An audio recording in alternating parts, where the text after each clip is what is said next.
Hello and good evening. I'm Captain Chaos, and this is Chaos on Deponia, part 2 of the complete journey. We finished part 1 last time, just called Deponia. I noticed, interestingly, the complete journey is a single Steam application, but according to OPS, Chaos on Deponia is still a separate executable from the first game.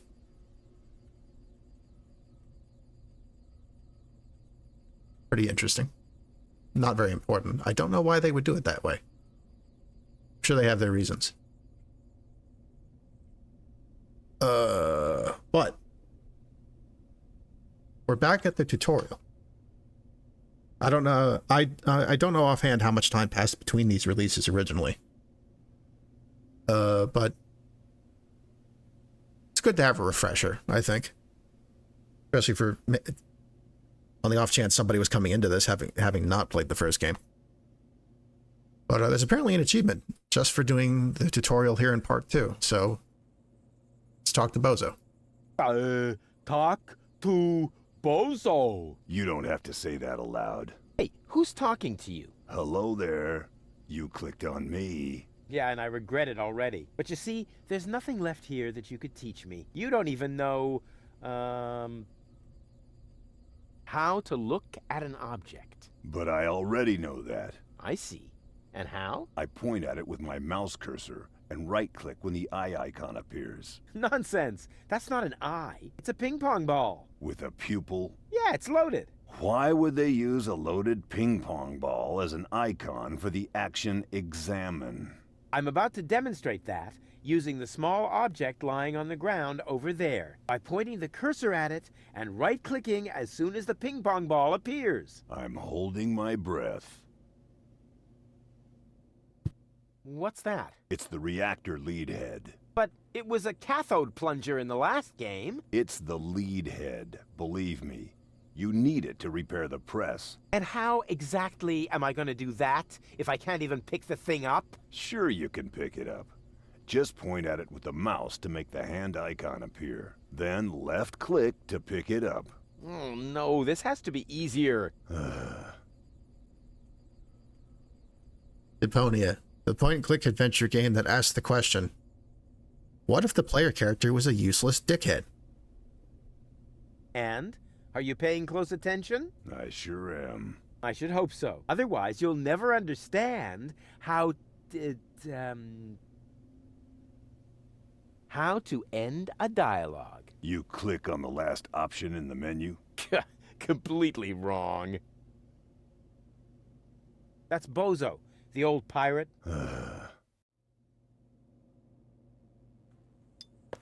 Huh? Where'd it go?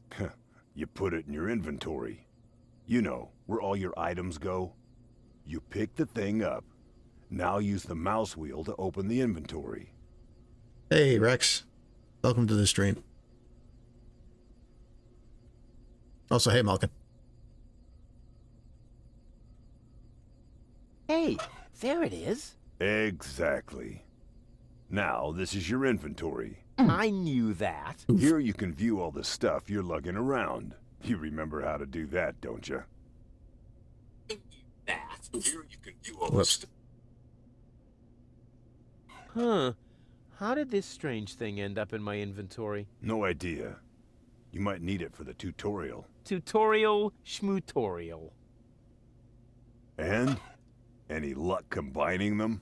I'm working on it. Click on one of the 2 items with a hand icon to attach it to your mouse pointer. Then click on the other item to combine them. I was just about to do that.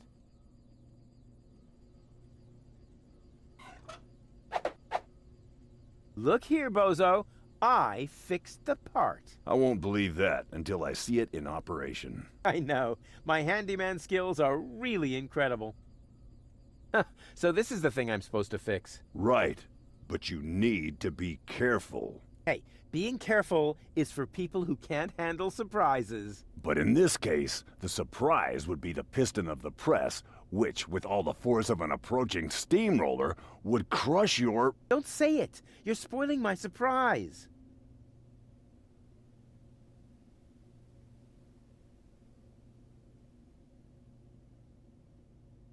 When you're ready, you need to.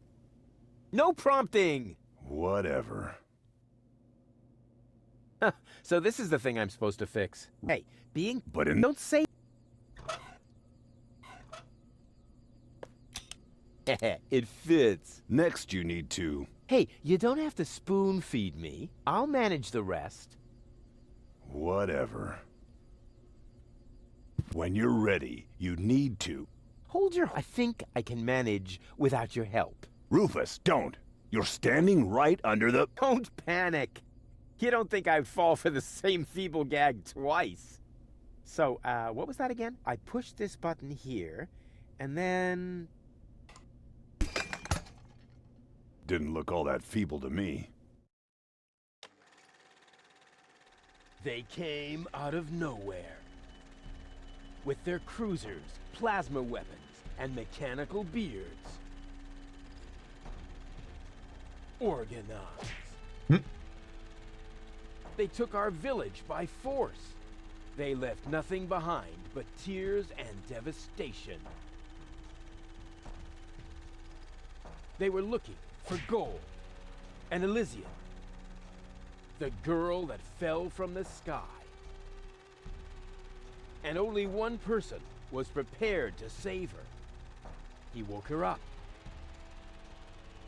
contacted her fiancé,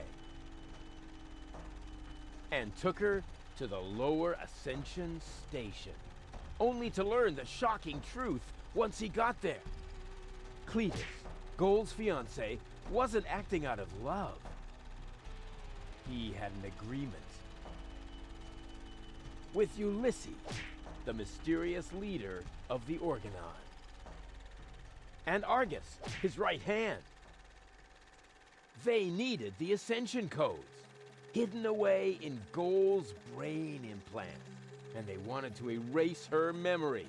They wanted to make sure no Elysian would ever know that our world is inhabited. For their goal was terrible beyond imagination. They wanted to blow up our world.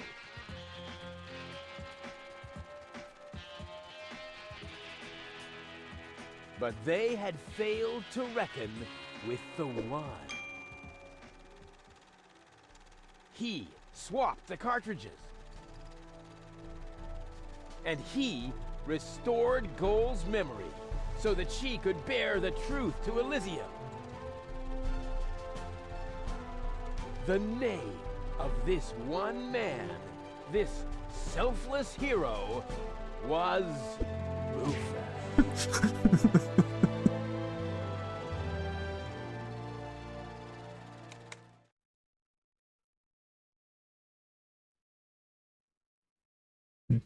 I did not.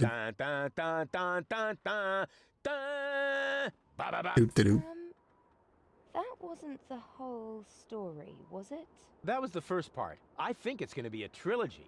Sounds a bit unbelievable. Yeah, unbelievably cool. But if it really all happened like that, shouldn't I be on my way to Elysium with Cletus? So what are you doing here? Where is Cletus? Why am I unable to remember any of this? And forgive me for asking, but why is there a burning saw blade stuck in the side of the ship? Oh, that. Oh, well, I was about to get to that part. So listen up. Da da da da da da da da da da da da da da.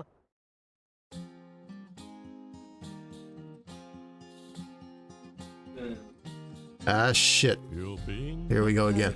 Again about accurate bacteria in the fridge, it's getting boring. But packing bags due to dirty socks I threw to the lampshades rim borders on Anadon's gone.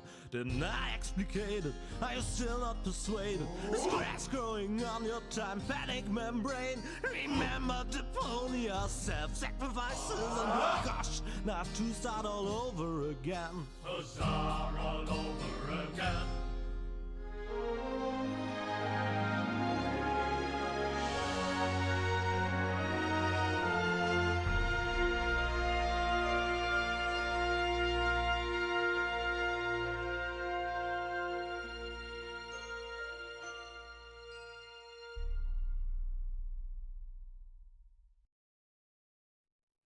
trash. Trash. And more trash. Isn't it adorable? Yeah, sure. Hard to imagine I ever wanted to leave here. Ah, Rufus. This is the lad I was telling you about. What? Him? From what you told me, I had imagined a smart young man, not a filthy bum. There's more to him than meets the eye. When I first met him, Rufus was still a... How shall I put this? Just say it. I was a self-indulgent slob, but I'm steadily improving. That's right. Right now, for example, he is helping Bozo to get the trawler shipshape. So I am. I was gonna ask you whether I can borrow your hammer. No problem. You can take it from my toolbox over there. Thanks, Doc. You're the best. I still don't know, really. Something just doesn't seem right about that boy. But Grandma Utz, whatever are you talking about?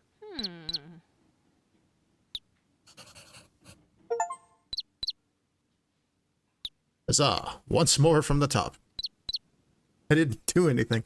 That was the achievement. It's what it said. I got an achievement for doing the tutorial again. Let's see. Rex says, I was about to wonder, since Cletus said he was going to clear Goal's short-term memory, would she have forgotten all about Rufus having swapped her implant? To be honest with you, I'm a little confused on the implant thing. I think Rufus had the backup at the end of the last game. So the original implant is the one that has her experiences after falling off the cruiser, I think, unless Cletus erased those. And the backup is the one she had when they were going to Elysium in the life pod, but then Rufus had a crisis of conscience and explained to her what happened.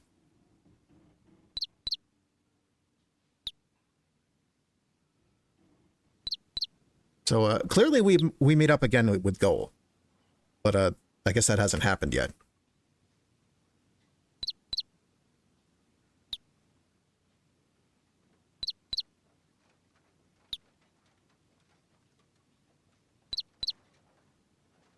So I think Rufus pulled a switcheroo on Cletus, but I'm not entirely sure.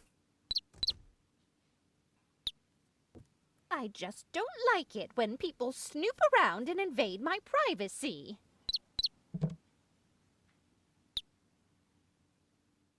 But Grandma, Rufus isn't a peeping Tom.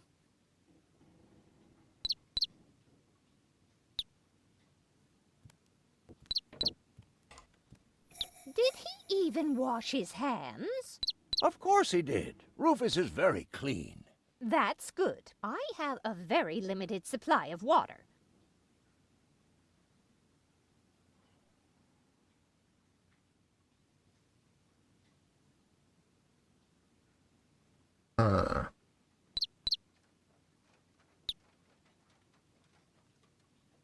Apparently there's a bug where using the continue button on the main menu can lead you to a situation where you can't click on anything and progress.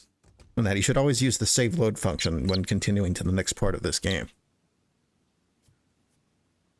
Let's see. Rex says he's... let's see. Rufus supposedly pulled a switcheroo on Cletus, but Goal acted like she had just gotten the backup. So either she was pretending, or for some reason using a steel brush on her chip might have fucked it up. I think it's... I was surprised that... I would be surprised if using the steel brush on the memory card did not fuck it up, frankly. Given my experiences with scratch discs.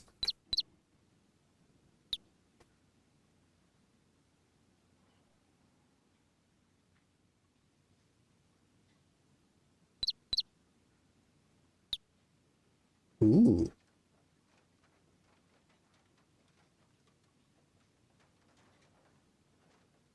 So the hidden object minigame for this game has a slightly more interesting result than the junk sculpture we created in the first game.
There's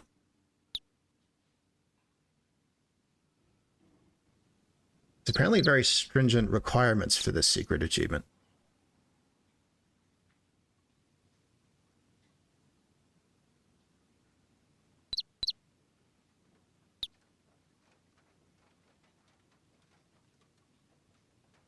But if I stick with the guide, we should be okay.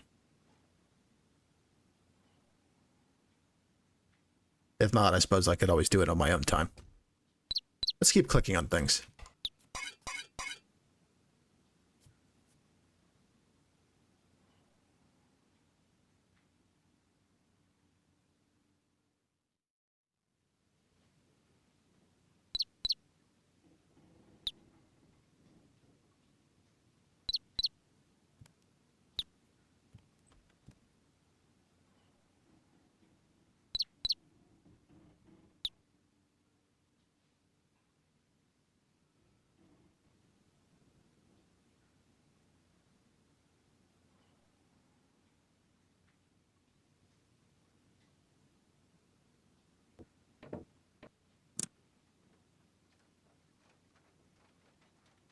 Didn't you tell me that he suffers from an exaggerated opinion of himself?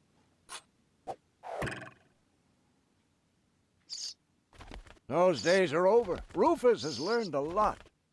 He is much more careful than before. Whoops. Rufus seems like a brutal thug to me. Rufus? Brutal? Never.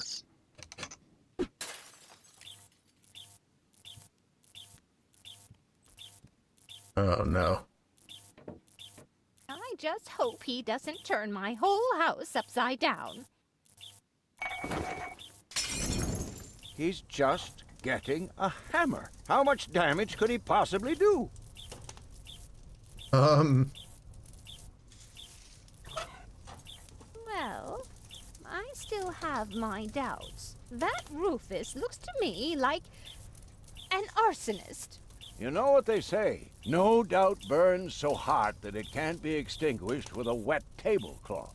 But my tablecloth is as dry as a bone.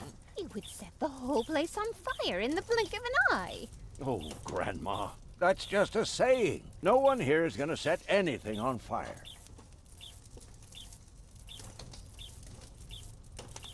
This is going well.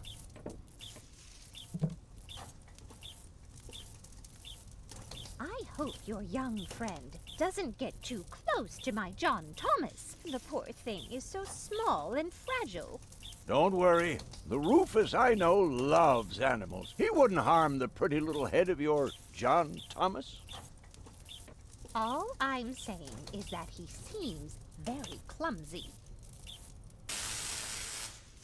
Your fears are completely groundless. Rufus has become very careful since his last adventure. Jesus. Aren't you worried he might steal something? I trust him completely. May I interrupt for a moment? Of course. Did you find the hammer? Well, not exactly. It's in my tool chest. You're welcome to take it, as long as you promise not to wreak havoc. Not me. May I interrupt for a moment? Of course. Did you find the... Well, It's your well as long as... not... Can we just get the bird out of the damn toilet? I'm really trying not to flush this bird, I swear. Another power inverter. Uh-oh. If that's all true, then he must have turned himself around 180 degrees. That's how it is. As if someone installed a power inverter in him.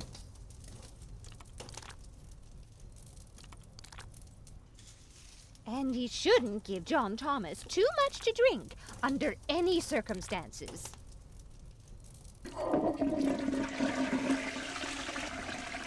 Well, if that's all you're worried about, Something like that can kill a little bird. Rufus isn't going to drown your bird by accident.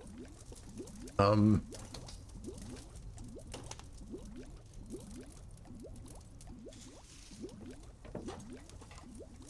He would ask before he used my water supply, wouldn't he? Absolutely. Good. Good. I have to get by on what I have until the end of the month.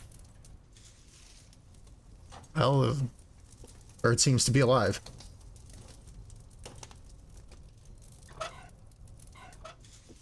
You almost have me convinced, but there is one thing that still worries me. He had better not clog my garbage disposal. The blades are so sharp.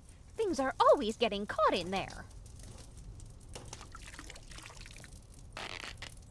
Oh, Grandma, you worry about the silliest things. Oh no.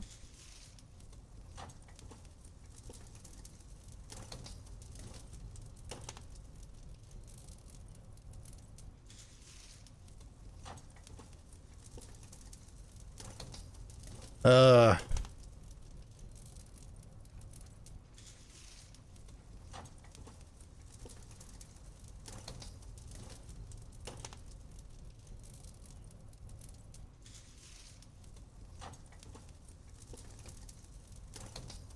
So, content warning, I guess. Things are not going to end well for this bird.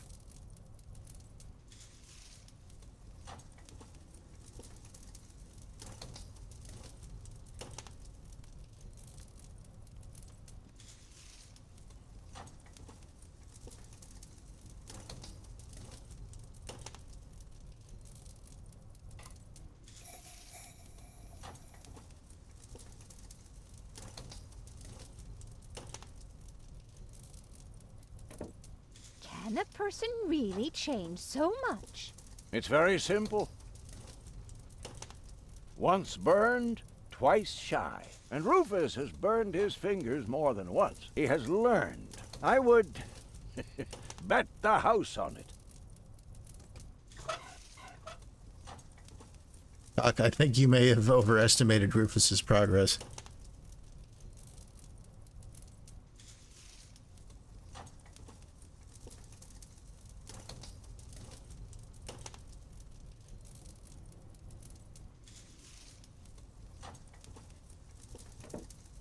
Perhaps I'm worrying unnecessarily.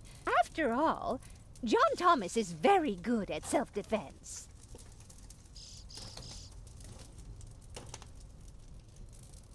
Oh, Grandma Utz, as if that would be at all necessary. I don't think I'm being given another option here.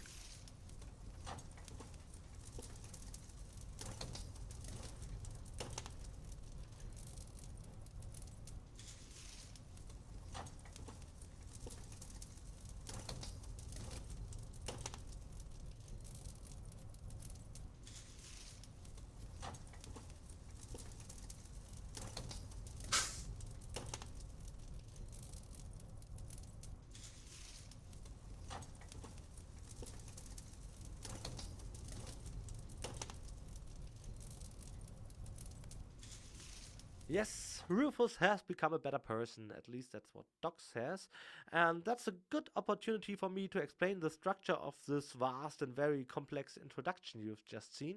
Well, it's not that long, but it's still packed with a The lot of text is stuff, fucked up. as you've just seen. It's a brilliant intro with brilliant actors, and of course, that wasn't the original Rufus under the mask, but, and you would never have guessed that, it's our truly Stefan Boos.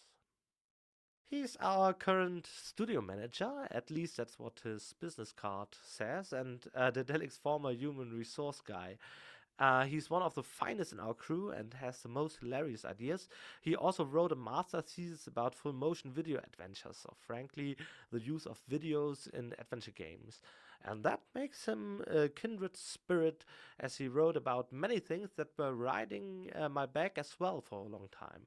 For example, that there must be a way, even nowadays, with our newest generation of games to reintegrate these videos into adventure gaming. They were already fully established, but right now they have some kind of C or D movie status and are rarely done professionally due to limited budgets mostly, but there must be some way to literally get them back into the game. Anyway, we did some pioneer work here and brought back some full motion video into our adventure. It's not interactive, yet it's back in our cool intro here.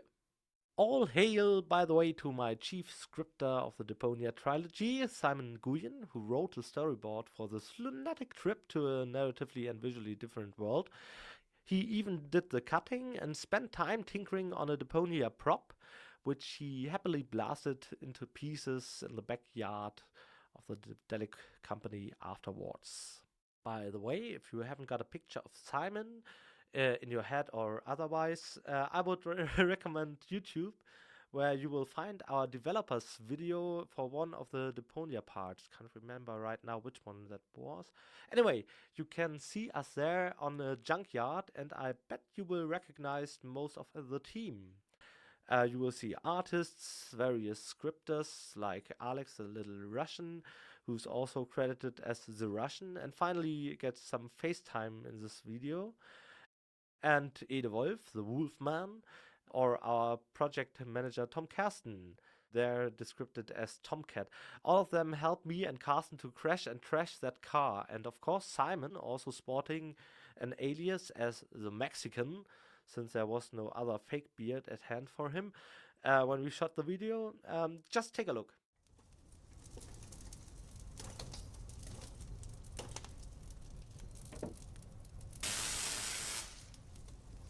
What if he suddenly... Believe me, those days are over.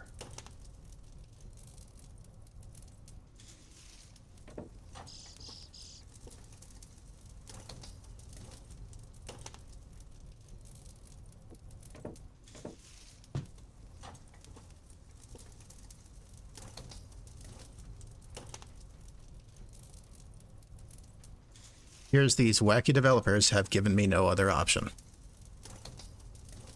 Thanks a lot. If you promise me that he will be careful, then everything is all right. Just as long as nothing happens to my John Thomas. Promise. Then I should apologize. I suppose your Rufus really must have improved.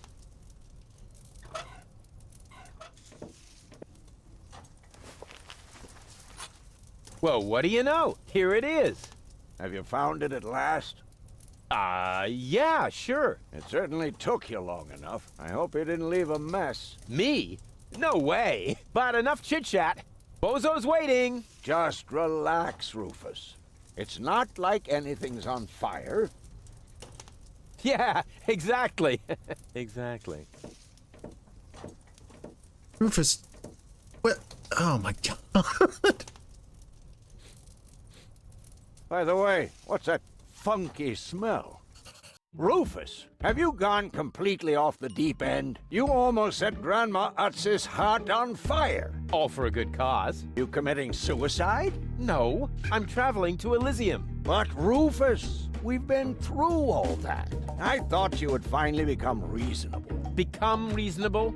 I am reasonable. And that's exactly why my plan is gonna work this time. What plan are you talking about? Well, what does it look like? It looks like a madman's attempt to refute the principle of action and reaction. Close enough. Goodness gracious me. As soon as I step on these bellows, the cork will hit the 3 targets one by one. In a spectacular chain reaction, this will cause the rockets to be lit and the safety rope to be cut. I have calculated everything. Just watch and learn. Oh, and keep away from the falling blade if you want to hold on to your fingers.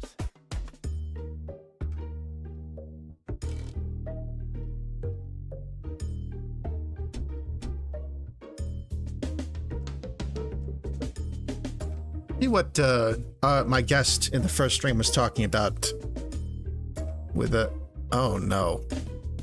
Doc, why are you standing under a guillotine? Watch your fingers, Doc. As soon as the cork hits the third target, the scale will trigger the guillotine. It would be insane to believe that will work, but it would be even more insane to assume I would be safe here. You'll see. I will go to Elysium. Stop it, Rufus. The only thing you will achieve is a spectacular suicide. Don't panic. I've calculated everything.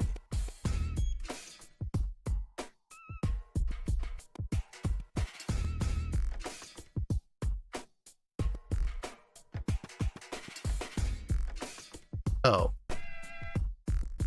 We're not even using that hammer, are we?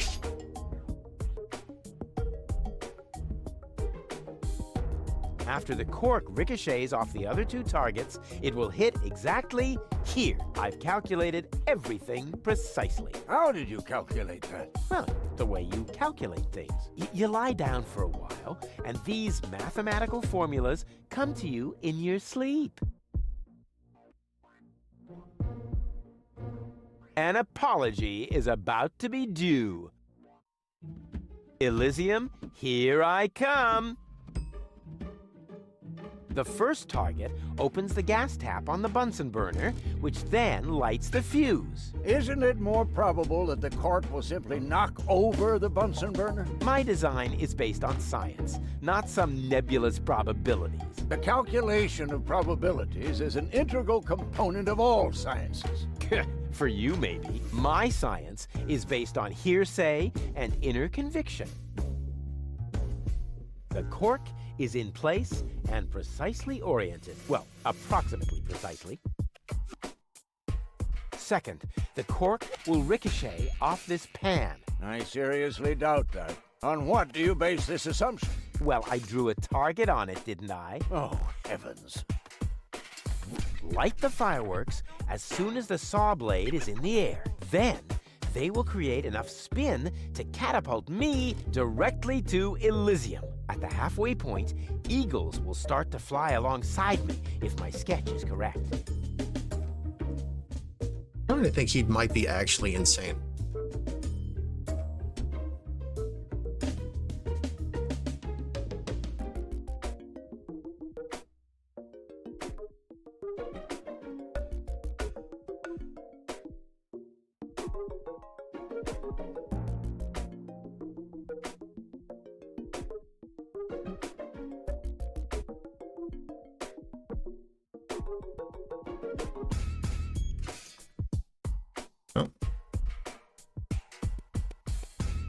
Take a good look. Rufus, no!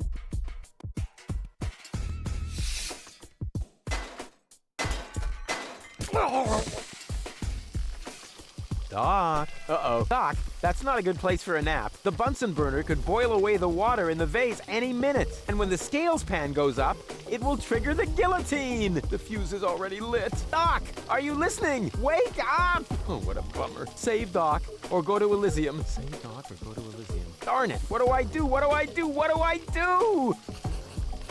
Uh-oh. And whoop.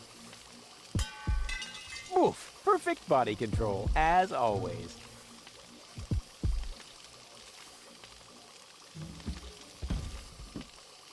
Maybe I can scratch a little black powder out of there. That shouldn't affect the flight characteristics of the saw blade, should it? That tickles. With the right momentum, I could catapult the black powder into the air intake of the bellows. Easy and totally realistic.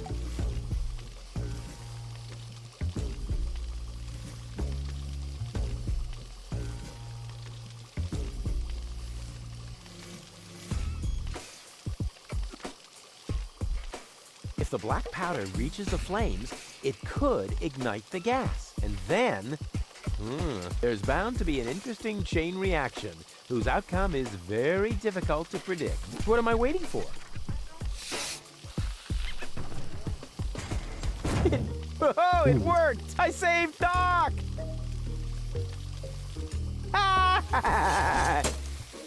What?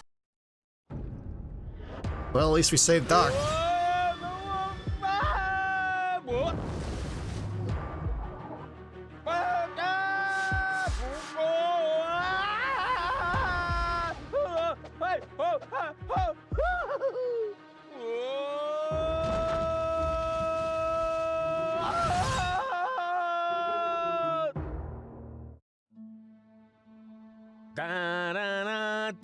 dun dun dun dun dun dum dum dum dum dum.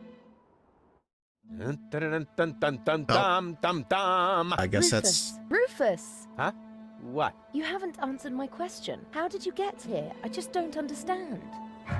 That's because there is nothing to understand.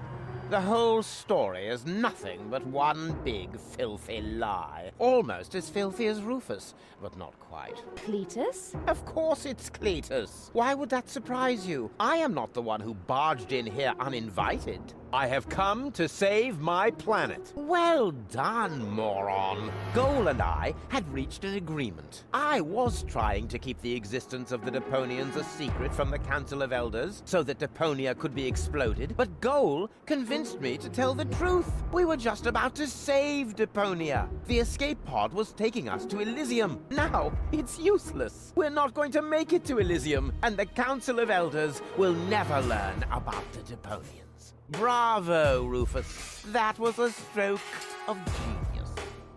Don't listen to him, Goal. He's lying through his teeth. I don't know. His version does sound pretty convincing. Now, remember, he's lied to you before. The Goal that I know would never have let him get away with it. That's because you only know one part of Goal, the part that is naive and idealistic. The Goal that I know is a fighter who will stand up for what she believes in. But there is a third part as well. And that part sides with me. Isn't that true, Goal? There is no third part. You tell him, Goal. I just don't know. I can't remember a thing. Of course you can't. Thanks to this Fleabag's brilliant intervention, your brain implant has been damaged. It's a habit of his. I'll fix it. Don't worry. You still don't get it, do you? We have no use for you here. If you really want to help Gold, then jump. We're directly over the ocean. With a little luck, you may even survive the fall. No! No, this isn't right! Oh, come on. Do what is best for Gold.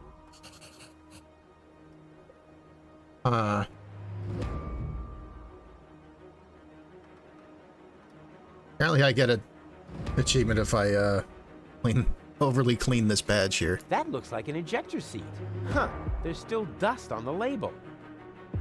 A shrink ray. That's even better than an ejector seat.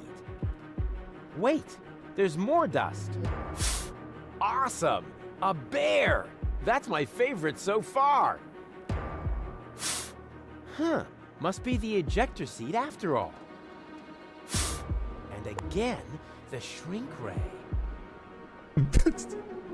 So I just got an achievement called Blowjob. And it said, actually that would have been Tony's job. Wow. Hey, Fusion Warrior.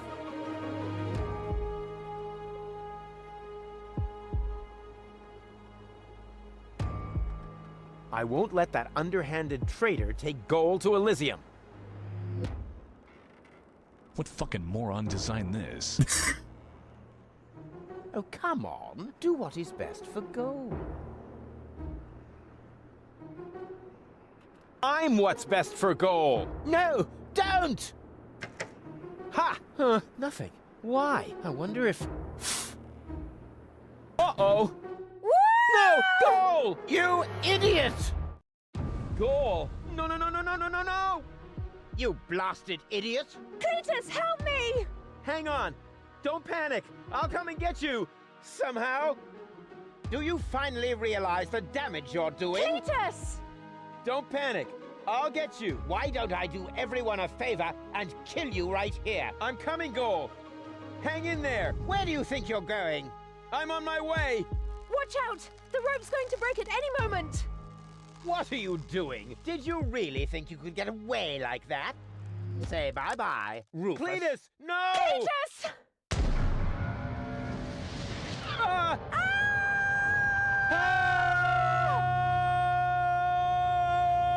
Oh dear, what have I done?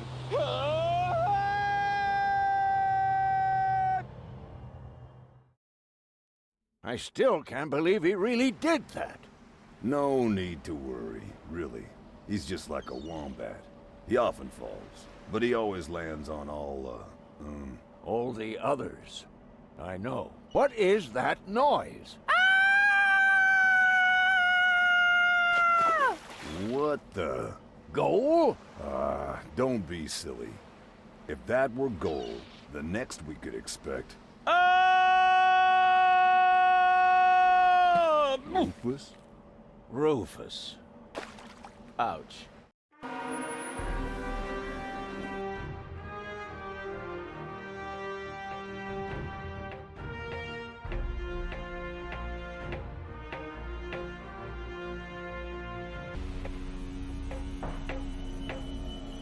Everything's ready for detonation, Bailiff. Acknowledged, Chief Blaster. Anything else? Are there no new instructions? We could start the countdown now. I appreciate your eagerness, but this is not a training maneuver. See, they've equalized the Organon's voices this This time. is about destroying the zone around the Rust Red Sea before we blow up the entire planet. I see, Bailiff. Stop interrupting me. I know very well what is at stake here. Do you think I wasn't aware of all the implications? It is true. Inspector Cletus has not yet reached Elysium. We can only guess what kept him, but as long as there is still hope that he will complete his task, we need not worry. Until then, I don't want to hear about any countdowns. Do you understand? Yes, I do, Bailiff. Cletus is going to succeed.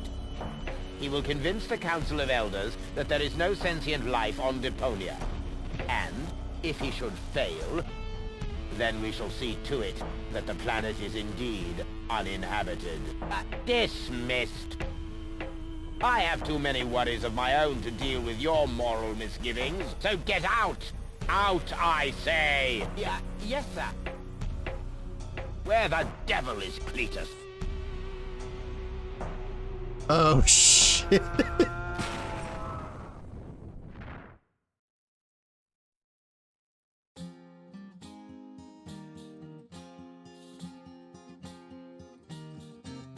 Only the most epic tales feature cool depictions of saw blades crushed into cable boat walls.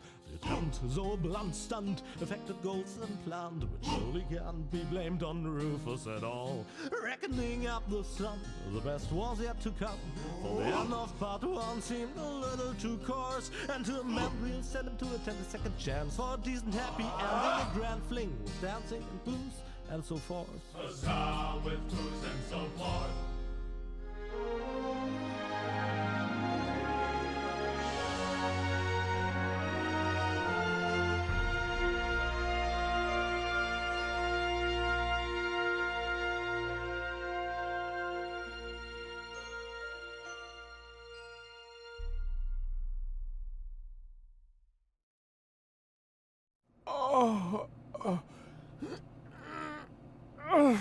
Oh, I think I ought to fire my chiropractor. Doc? Huh. We seem to have docked. But where is everybody? Huh. A note from Bozo, that old pirate.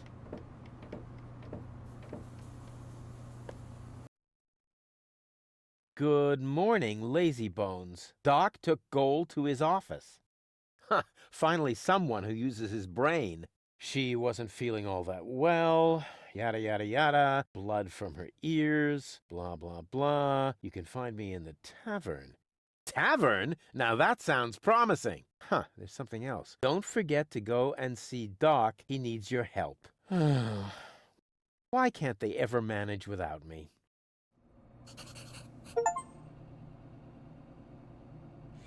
Achievement. Huzzah with booze and so forth. Rube Goldberg can pack it in. Yeah, I bet. Huh. Oh. The floating black market is in the middle of the Rust Red Sea, far from the cruiser routes of the Organon. That's good. I would love to claim that I don't rummage around in trash, but who am I kidding? After all, this is Deponia. Ugh, slimy. Oh, that is disgusting. No, I've had it. I simply do not belong here. Wait! What's this? Hey, that's my old anchovy bait. It's still good. It's still good. Is it though?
Ah, nothing beats a fresh breeze from the sea.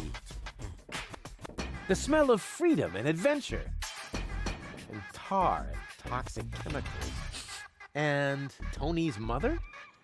Shh! You're scaring the fish. Rotten fish. Close enough. But this native presents a welcome opportunity to make use of my cosmopolitan tactfulness and my linguistic skills. Me, Rufus, where I find lab belong to Doc. Are you talking to me, ape man? We put maps up for people like you. Ah, you mean heroes passing through? I mean people we prefer not to talk to. Hey, just so you know it, I have an excellent sense of direction. I don't need your stinking maps. So what you looking at it for? I'm not looking. I'm just shooting it a contemptuous glance. Doc's office is in the industrial park. But where's the tavern? Ah, well, who cares? I guess I'll go see Doc first then.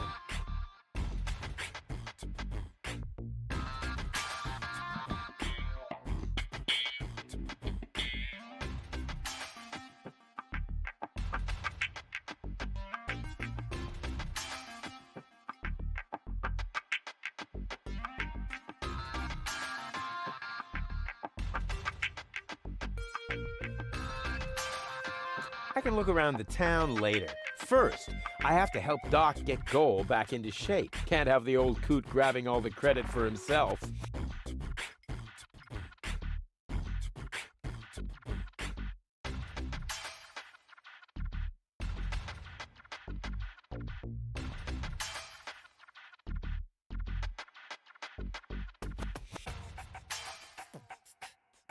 What an ugly nest. It must belong to an extremely ugly bird. So much wonderful potential for a festive, all-consuming fire.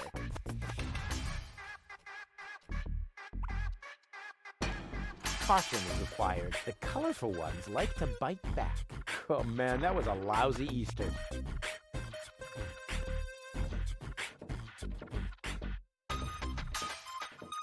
According to the delivery note, the crate contains a replacement airbag for the canal gondolas.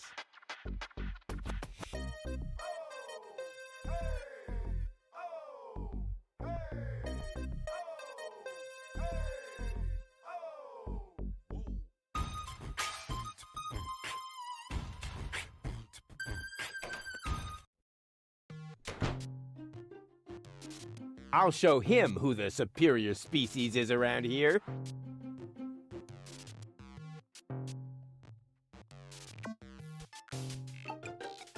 White, of all things, the wet blanket among colors.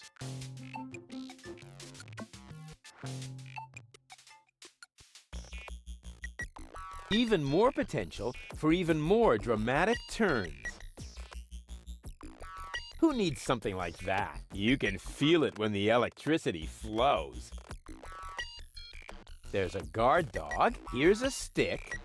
This task under-challenges my combination skills. I'll just trash the stupid mutt.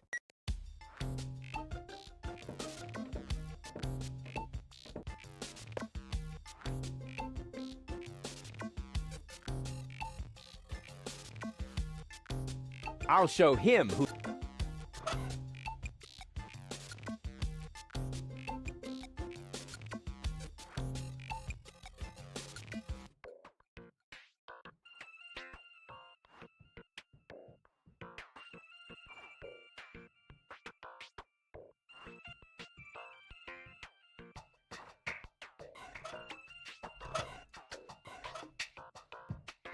Hey, look what I've got!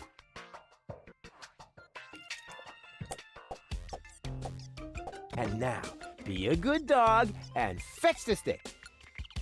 What's wrong?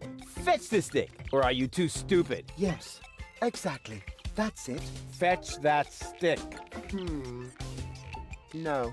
You go fetch that stick now. Attaboy! If you're so fond of that stick, why don't you go get it yourself? And if you're a good boy, I might even let you pass.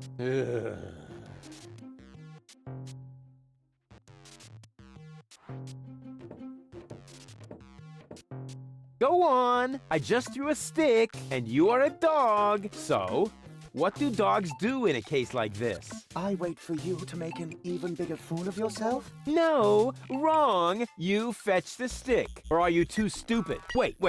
I'll show you how it's done.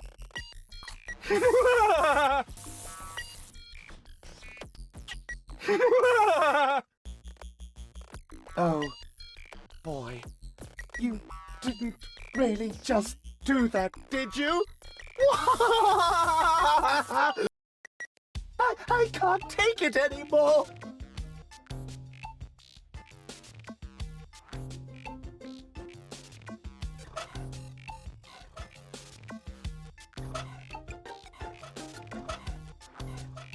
Hey, look what I've got.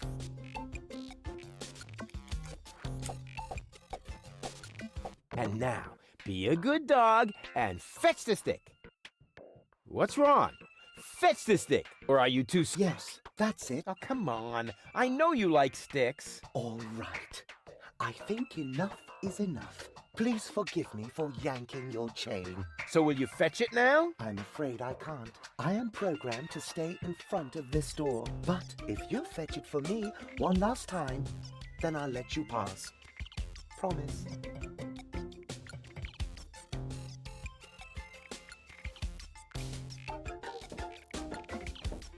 Wait.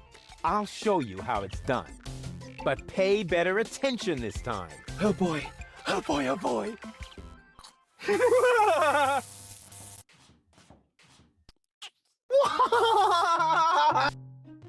Oh boy. Oh boy, oh boy.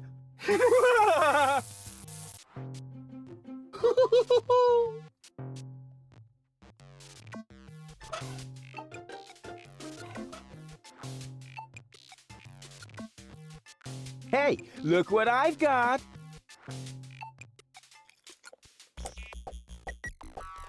And now, be a good dog and fetch the stick. What's wrong? Fetch the stick. Or are you too stupid? Yes, exactly. That's it. Oh, come on. I know you like sticks. All right. I think enough is enough. Please forgive me for yanking your chain. So will you fetch... I'm afraid I am, but if you...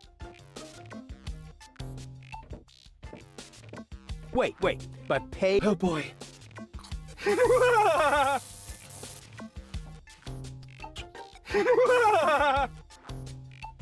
Oh boy.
Something seems to be wrong with this lamp. It flickers constantly. Exactly.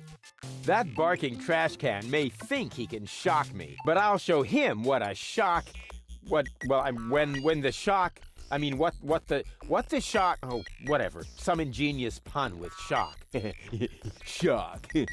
Because of the electric shock and so on. Oh, come on, Rufus. You don't need a punchline to be brilliant.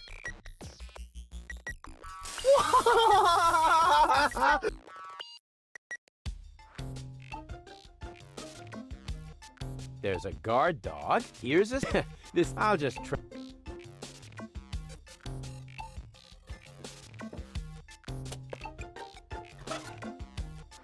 Who needs something like that? You can feel it when...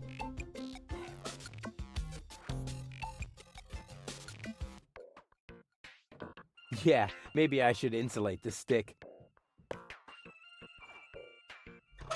There's a guard. Here's a... I'll just...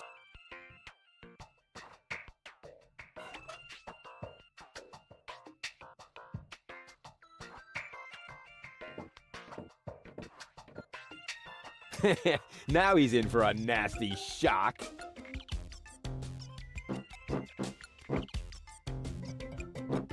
Hey, what's wrong? Are you giving up?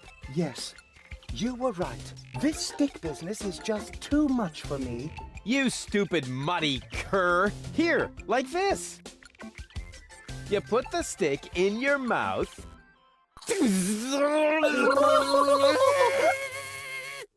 Oh boy, I can't take it anymore. Oh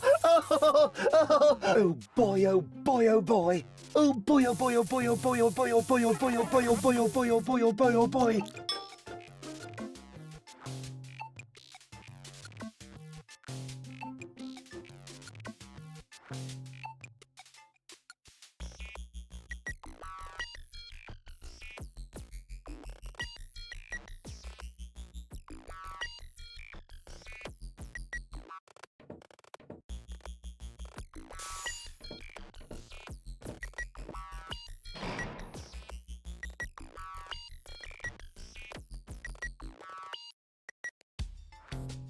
That is a techno flux inductor thingamy. I can spot one right off. It's time for another brilliant maneuver, plus or minus 10 minutes.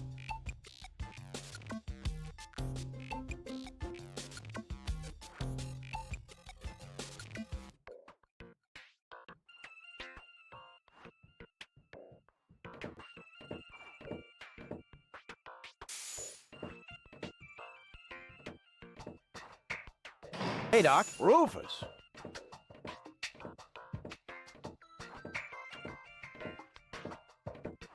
At last, Goal really almost bought it this time. But, as I can see, you have everything under control. I'll go look for Bozo then. He mentioned a tavern. Her implant has been badly damaged. I need to operate right away. There's only one problem. The data cartridge is not going to survive the procedure. I take it that's a bad thing? Well, yes. Her entire mind is stored on the thing. Her memory, her character. The ascension codes. I can save the data, but I need a bunch of empty cartridges. And these cartridges are hard to obtain? Not really. This is the floating black market after all. There's nothing you can't get here. And brain implants are currently all the rage. I installed another one just the other day. You will find the cartridges in the gadget shop. What? Why me? Because I need to get ready for the surgery. And I need to familiarize myself with the local circumstances. Bozo said something about a tavern? Rufus. All right, all right. So I get those cartridges in the gadget shop? It's right by the harbor, outside the city gate. Just have them charged to my account. But make very sure that you get the good cartridges. The cheap ones are bound to cause problems. Well, it's your money.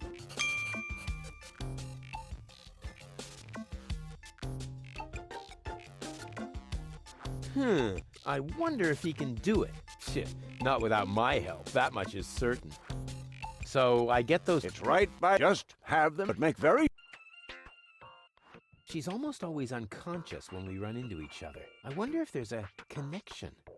Ah, nonsense.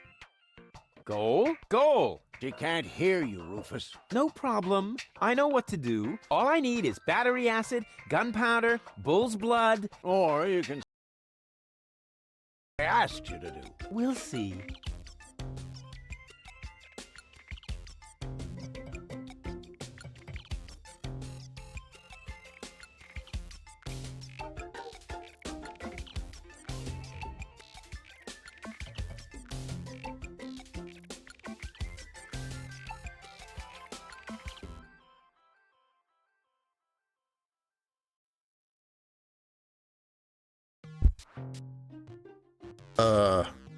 How long has my mic been off?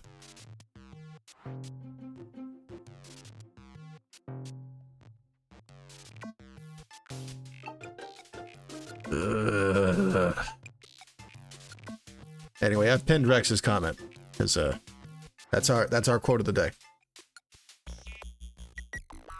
Well, I hope I didn't say anything important.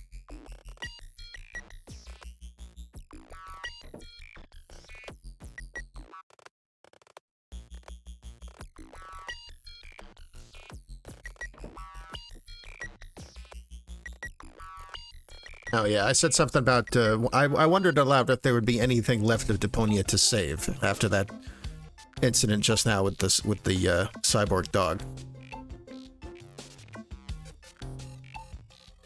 A tinkerer's best friend. The carelessness of fellow tinkerers who leave their tools lying around.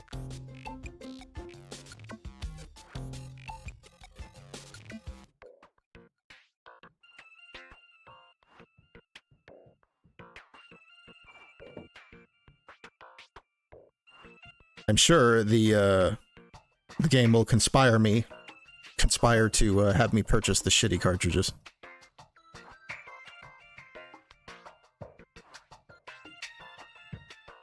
Definitely a lot of railroading going on here, but it is an adventure game. Kind of comes with the territory.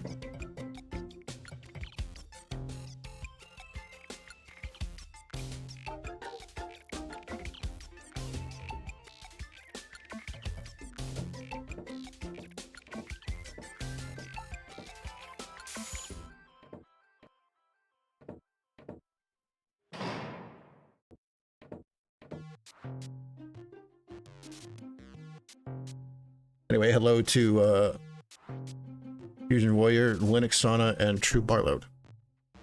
In case that didn't come through earlier.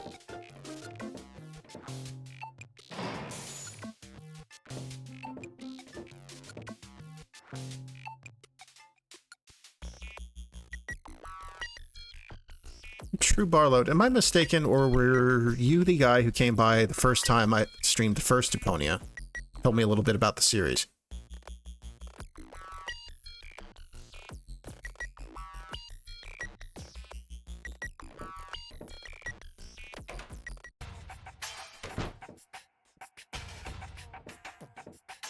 Hey, you. Who? Me? No, we're talking to the three-headed platypus behind you. I was just saying hello and welcome to you, Linux Sauna. We've been watching you. We know what you're planning. Oh yeah? Seems like you know more than I do. News spreads fast in the floating black market. You've got something very valuable there. It mustn't fall into the wrong hands. And your hands would be the right ones? Let's just say we're friends. We're the good guys. We fight against oppression by the Organon. Death to the Organon. The Organon is planning something. Something unspeakable. So unspeakable that we cannot talk about it. We've got to go. We've already said too much. But we'll be back. Then we'll get what is rightfully ours. Do not talk about this to anybody. Keep your back to the wall. And do not forget who your true friends are. Death to the Organon. Death to the Organon. What was that all about?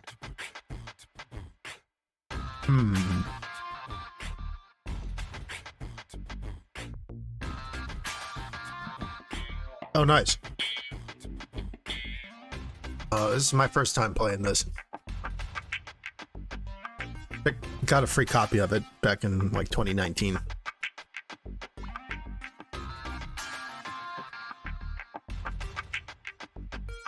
Let's see.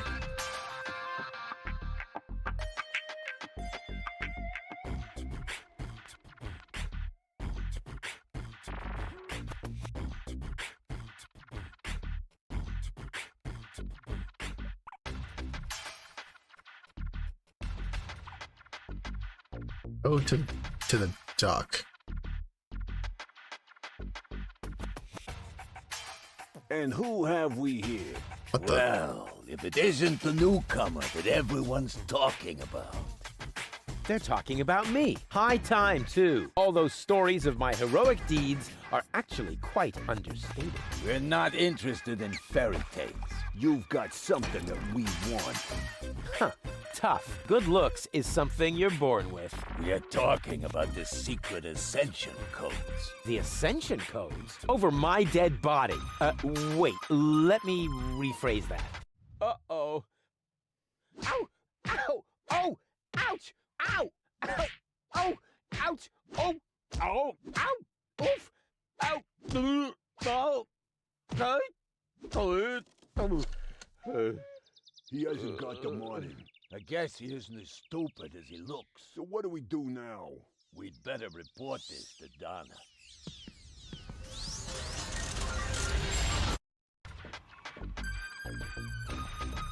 Oh!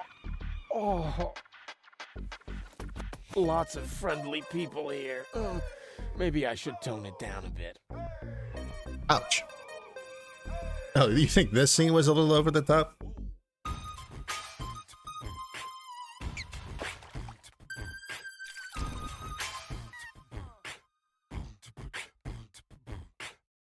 A boring guy with an even more boring hobby. That's really small bait. Nothing like my epic whale bait made from phosphorescent anchovies. What was it I didn't want to do again with jars full of hooks? I'm sure I'll remember it eventually.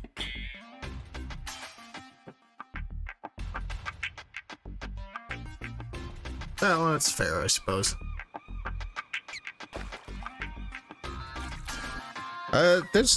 Honestly, I think Rufus deserves it. It's like I get it done. Hey, Alpha. Honestly, Rufus probably deserves to be punched around a bit. There's been several scenes in this game that I think were intended to be funny, but kind of didn't amuse me very much. The appeal so far for me has been the art. And, there have been some funny bits. Like Rufus's comment about white being the wet blanket of colors. Thought that was very funny. There's a bucket over there. What do I do first? Save the world? Repair my girlfriend's brain damage? No, I know. I'll look at this bucket. Haha, sweet. And that's kind of funny.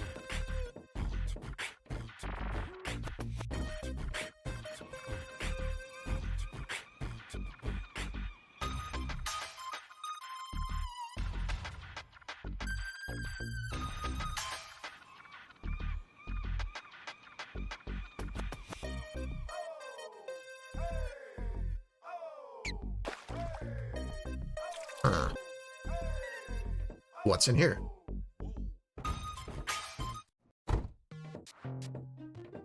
Oh, look at all this. Oh, there's a dude up there.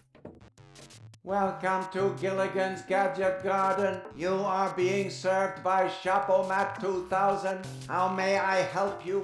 Yeah, Doc sent me to get a set of cartridges. Of course, we currently offer 2 different brands. The first is Platinum Proof Professional. They are somewhat more expensive but of better quality. There is a cheaper kind as well. Cowboy Dodo's Jolly All-Purpose Cartridges. Their quality may not be top of the line, but they come with a free colorful lollipop. A lollipop? So which brand do you prefer?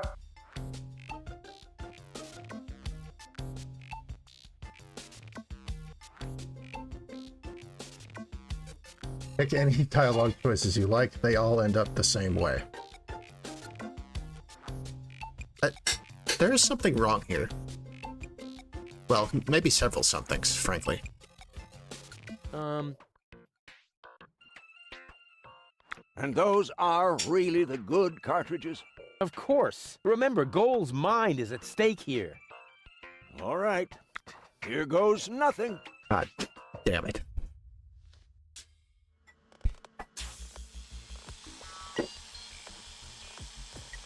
Hmm? Oh. Ew.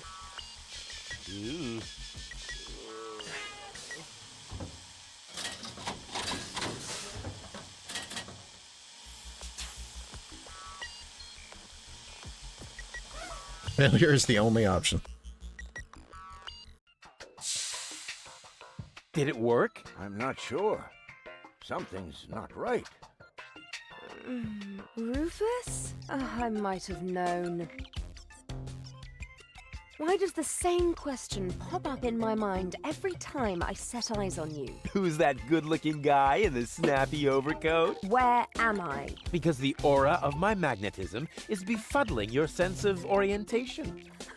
Seriously, where did you drag me off to this time? And what is that awful smell? This is the floating black market. You're safe here. Safe. Rufus, I was on my way to Elysium. Well, yes, you were, but with the wrong guy. Cletus wanted to help me. And you trust that lying slime bag? Yes. Who I am more likely to trust? My fiancé or his cheap imitation? Hey, what's up with you? What's up? I wake up only to find myself in some stinking torture chamber. That's what's up with me. I'm already itching all over just because I'm forced to breathe this foul, polluted air. I'm about to be sick. I need to get out of here.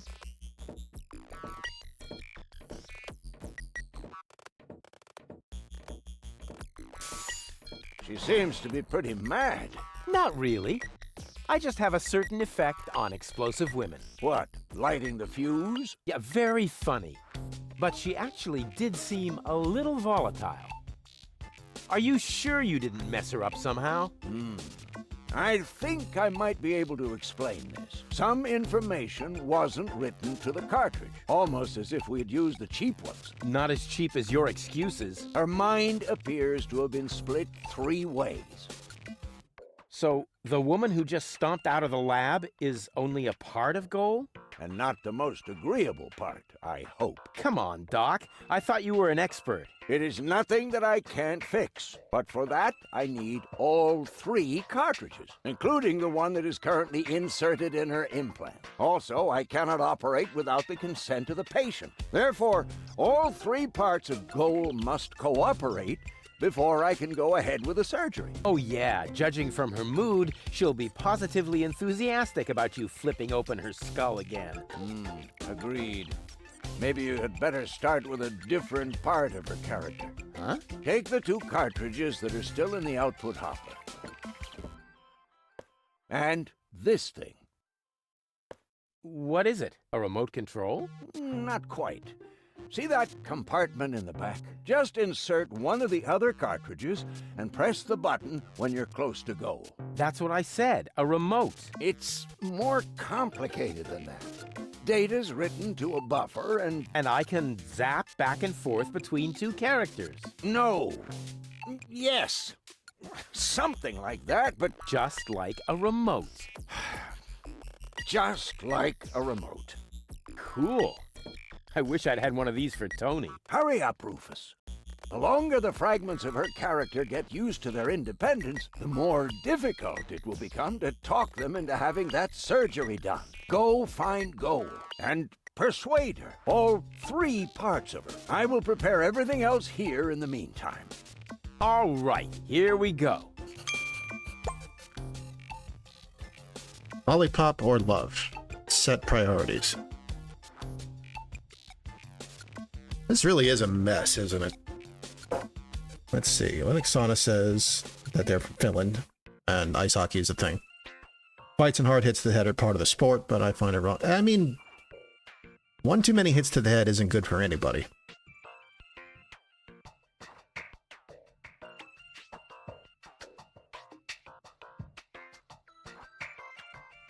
I've never actually seen women's ice hockey specifically.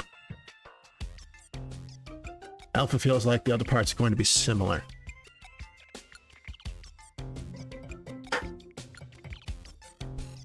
Well, one thing's for sure, I certainly sympathize with Goal, and I hope we can eventually help her get out of this mess.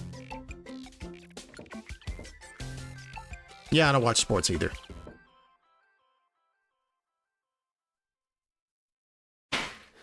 Shit.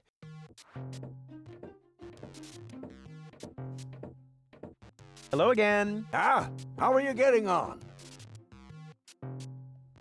We really have to put Goal back together again. I'm working on it. Simply persuade her to undergo the surgery. That is, all 3 versions of her. Use the remote to switch between cartridges. Once you have convinced all 3, send them to my lab. I'll see to the rest. So is there no contact at all in women's ice hockey? Sounds like a pretty different sport.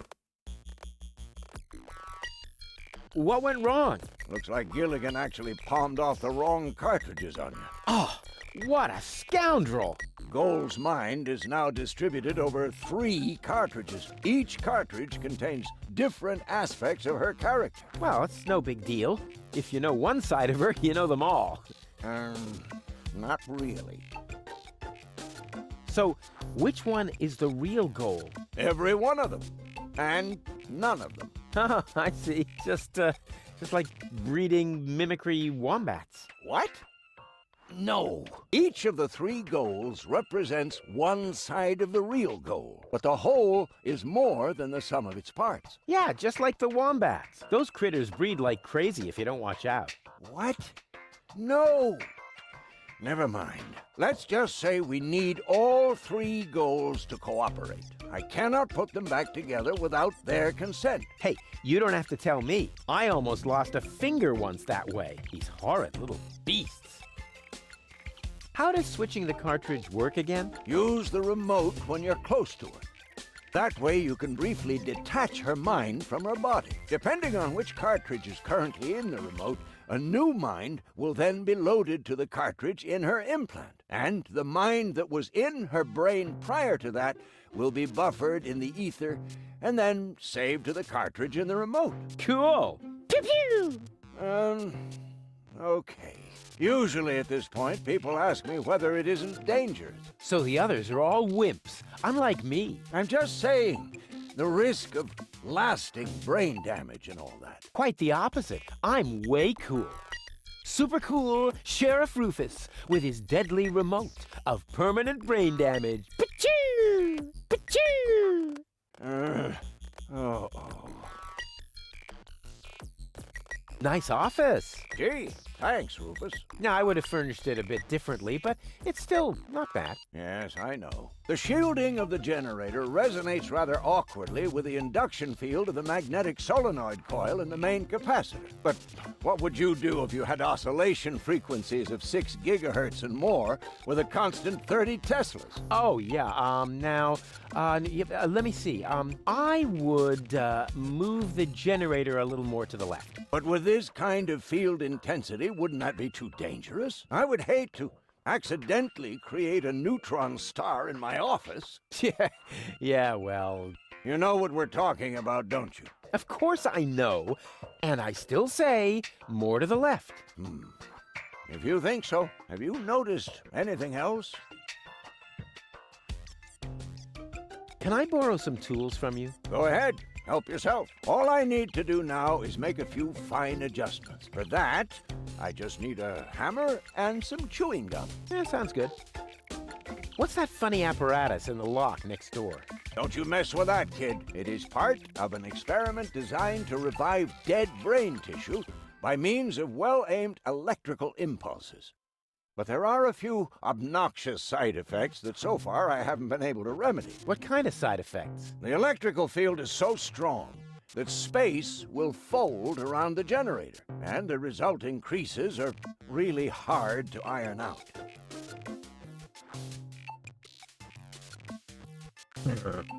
Ingredients of hockey are there. Can't just squash a human being into the wall at full speed. More of a football fellow. Now, just to be clear, you're speaking of what the rest of the world calls football and not what knuckle draggers on this side of the planet call soccer. What's the freezer for? That's where I keep the spare brains for my operations. And my lunchbox, of course. But right now, it's empty. Plenty of ice, no brains, and nothing to eat? Sounds like a fashion show to me. My office was cooler and bigger. Really? The one in your ex-girlfriend's house? Yep. Not only bigger, there were also more blinky things. And it also had more of those things next to the door. Light switches? Precisely. I'll be off then. Quite.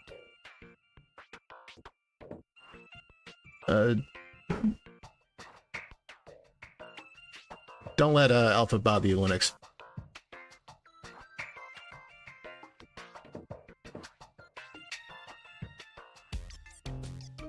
can be a bit of a dork.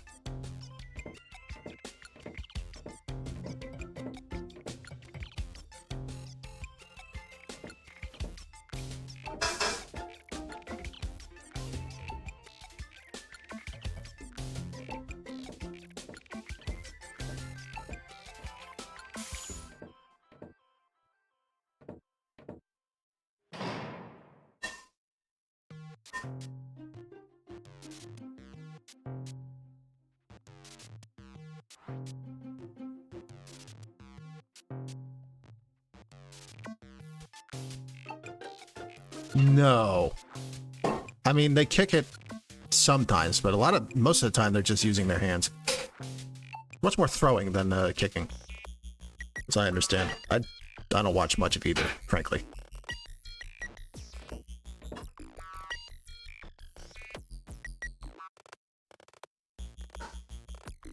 Experiment to... So this... I have a feeling we're gonna need this apparatus later, based on what Doc said and what the guide says.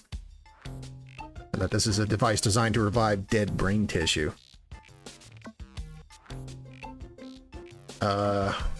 With side effects that may include space folding.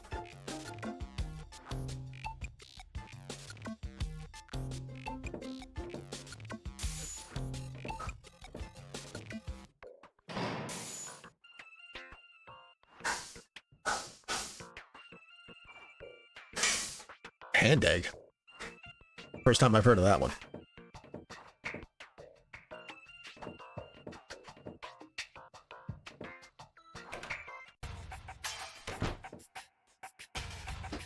I know even less about rugby.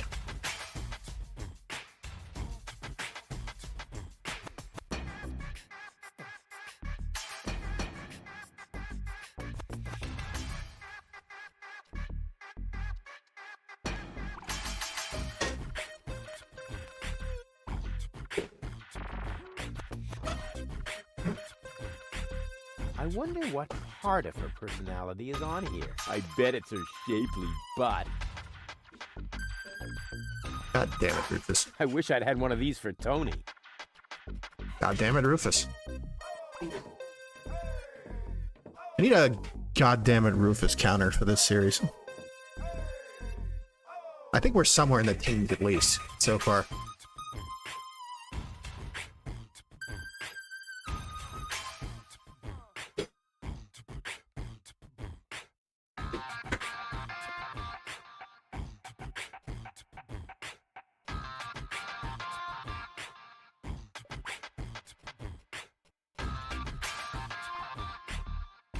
Let's see here.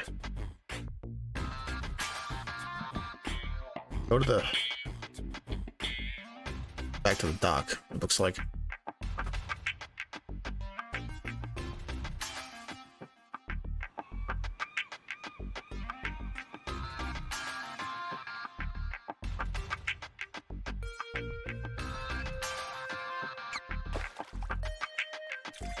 That's interesting. The shape of an American football might be a Finnish thing originally.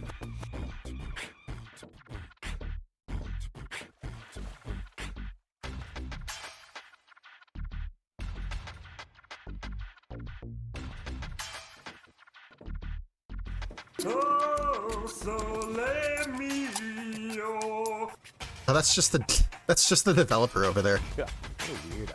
Couldn't he find a decent job?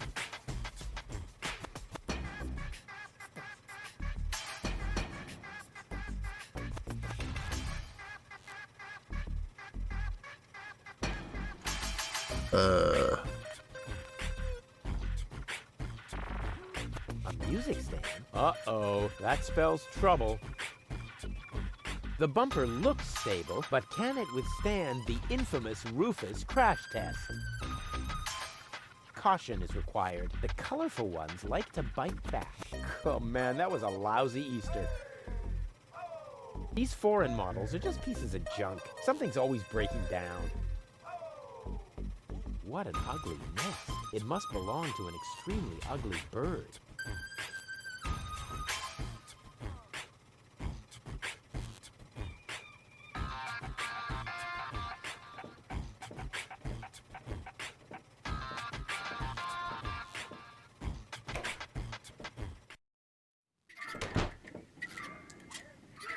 There's the tavern, and there's Goal. And Bozo. Also one of those goons that beat us up. Is that supposed to be a razorfish? To me, it looks more like a sword. What an ugly bird. Don't they have any face checks around here? That's one of the guys I beat up outside the city gate. I'll have to be careful. Terrific first mate I've got there. I have to do all the work, and he sits there guzzling grog. First mate? What are you talking about? I'm just giving you passage on my trawler, for which, by the way, you still haven't paid. Oh yeah, good old Bozo, always mumbling some ancient sailor's curses. I hope there's also something useful in there. The ambience is perfect. I'll have the 3 goals wrapped around my finger in no time.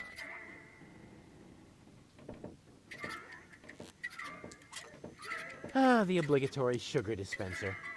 Let's see if the lid is nice and loose. Yep, the way it's supposed to be. That must be Gulliver. He looks all right to me, but he's a lousy replacement for Lonzo. She's got style. She's right for me.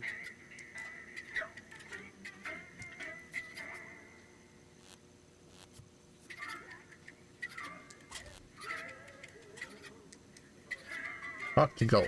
Choose any facial expression and opening line you like. They all end up the same way.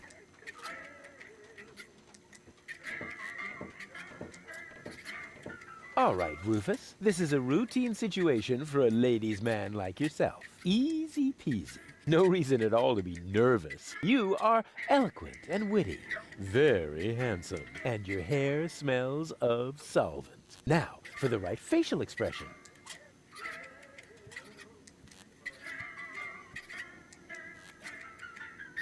Here it comes. Oh Check. no. Charm cannons at full blast. And now, to come up with the best possible line. Alpha hit the nail on the head. It's time for Rufus to fuck it up again. Let's just go what's up. Oh, that's it. A classic. Take a deep breath, and then... Here I go. Rufus, what the fuck? Oh, heavens, it's you again. You never give up, do you? Well, she didn't immediately punch us this time.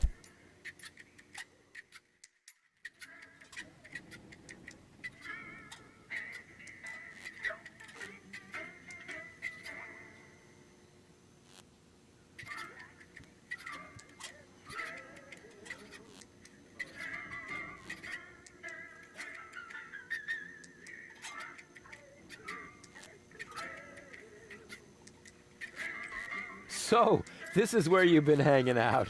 Believe me, I would much rather be on the West Promenade by the rotating gardens. At this time of year, Morris serves the best soyacino in all of Elysium. Instead, I'm sitting in this hole in the ground drinking... What is this, anyway? Camel drool, what else? Camel drool. No, wait, the camel drool's still under the counter. What you got there is the tincture for my nail infection. Ah!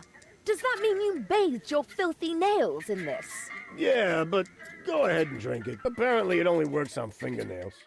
And this is where my mechanisms of repression should be kicking in. Ah! Here they are. Are you mad at me for some reason? Whatever makes you think that? You kidnapped me, caused me a bad head injury. That's not the way I remember it. You appear to be suffering from a perception disorder. You mean, in reality, you're not sexy at all? Just stay away from me. Understood? You have to come with me and see Doc. What for? So you can demolish my head even further? Ah, really turned your head, did I? Turning heads and demolishing them are two different things. Oh, Tony's tortoise they weren't. Listen, Rufus, I am dirty, my hair is a mess, and my head feels like someone sliced through my skull with a circular saw. Yes, but there's no proof. And to top it all off, I'm starving. So, you had better stay away from me. Hey, if you're hungry, I've got a leftover bowl of peanuts from our last mud cake festival. Ugh, yuck! It's growing hair! I bet this little bowl contains more killer bacteria than a biological warfare lab. Nah, we're all out of killer bacteria. These are influenza viruses.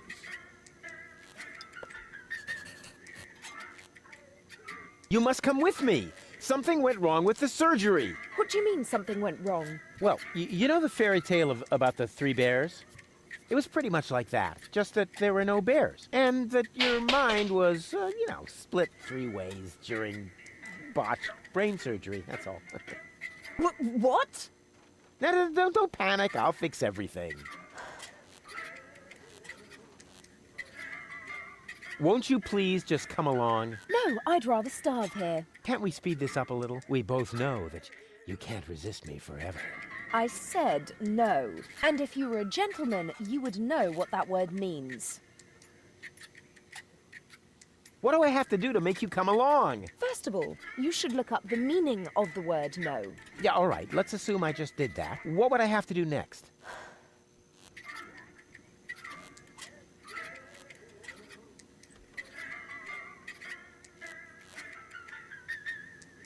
Let's not harass the Wait poor here, woman. I'll be right back. Is that a promise? Of course. Good. That increases the chances that she'll stay away. What a woman.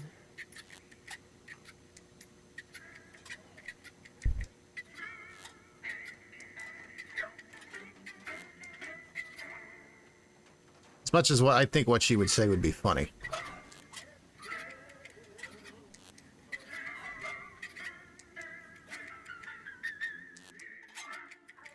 Hi.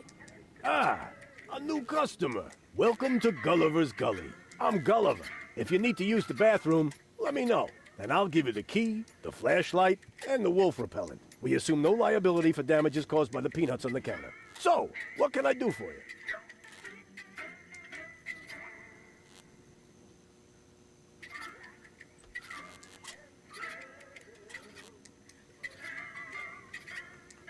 Gulliver's Gully doesn't sound terribly inviting. My customers aren't used to being invited anywhere. Who would want to invite thieves and smugglers? Or people with infectious mouth diseases? Now, if you're looking for an inviting ambience, you'd better go uptown, kid. I've got a few questions regarding your regulars. Spit 'em out. What kind of people usually hang out here? Well, riffraff and rabble, you know, thieves, cutthroats, but the good kind. Well, it's pretty empty at the moment. Always is this time of day. Besides your people, only Nod is here now. He's with unorganized crime. I think he's here now because his brother Wink took over the first third of the preliminary 5 o'clock shift today. But as you can imagine, unorganized crime schedules are a little obscure. And then there's Garliff. He comes here to play. So what does he play? Rock, paper, scissors. Seriously? Your dangerous rabble plays rock, paper, scissors? It may not sound like a game for tough men, but the stakes are high. And they play with loaded fingers. Don't you ever run into problems with the Organon? To me, it looks like everyone here is doing whatever they want. That's right. The authorities leave us alone here. Porto Fisco is far away, and the magnetic train route runs along the coast. That's how the floating black market was formed in the first place. We're always in places where the Organon doesn't look. And if I told you that it won't stay that way for long? Then I would tell you to go join Janosch and his resistance windbags. Only an idiot would believe in that conspiracy crap. Do you know Captain Bozo? Sure. He drops anchor here on a regular basis. I think he's got something going on with the owner of the weapons store in Little Venice. She won't break your heart. She'll perforate it with a repeating laser. And Bozo has a thing going with that fury? I can hardly imagine how that would work out. What can you tell me about unorganized crime? I wouldn't mess with them if I were you. They're dangerous and unpredictable. If you want to know more, go ahead and ask Nod over there. You mentioned an underground movement. What's up with that? Well, calling it an underground movement might be somewhat exaggerated. Garliff and his friends, Janosch and Liebold, hold regular meetings in Janosch's mother's basement. That's gotta be a joke. It is. And the punchline is Janosch, their leader. He thinks he's some sort of freedom fighter. That's it for now. Yep, that was definitely enough. It's pretty dark in here. That's a good thing. Most of my regulars aren't a pretty sight. But if you think this is dark, just wait until the generator breaks down again. Does that happen often? Unfortunately, yeah. It's the salty air. Almost the same effect as sugar in the tank. Odd, isn't it? A drink, please. Have you got any money? Well, I thought so. I mean, just look at you. Why does everybody always say that? Come back when you've got money. Transients don't get a tab here. A drink for the lady, please. No, thanks. Even if I could bring myself to drink from these filthy glasses. No comment. I would never allow the likes of you to buy me a drink. And what if I were the last man in existence? What do you mean, were? Bummer.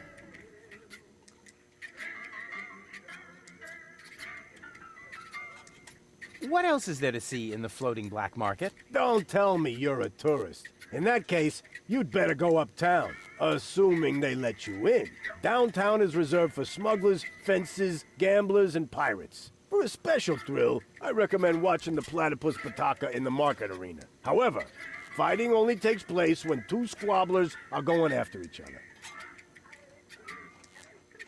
Can't the jukebox play a different song for a change? What do you mean? It plays a different song all the time. Are you sure? It does sound pretty familiar, you know. Leave my jukebox alone. Nothing but classics in the playlist. My favorite is the mating song of the junk crabs, but only when the door's closed. I have enough complaints about crab bites as it is.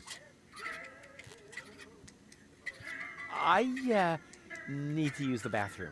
Then you should sign this waiver first. A waiver? I hereby confirm that I am not entitled to seek damages against Gulliver, Gulliver's Gully, or Splash Me Toilet Outfitters in the case of blah blah blah blah blah, hair loss, chemical burns to the nasal mucous membranes, blah blah blah blah blah, spider bites, rat bites, wolf bites, blah blah blah blah blah, leprosy, psoriasis, or any kind of curse inflicted by indigenous tribes? Who would sign this nonsense? Well, the owner of the drugstore, for one. Is he suicidal? No. Blind. Using this bathroom is also a popular test of courage. I mean, popular with those who are named in the will. Garliff up there currently has a bet going on with his buddy, Lebo. But, I don't think he's gonna do it. He's still got plans. Yeah, well, I have a plan, too. I'm planning not to act like a coward. Hand me that pen. You don't have to do this. You know that, right? I've never done things I had to do. Well then, good luck.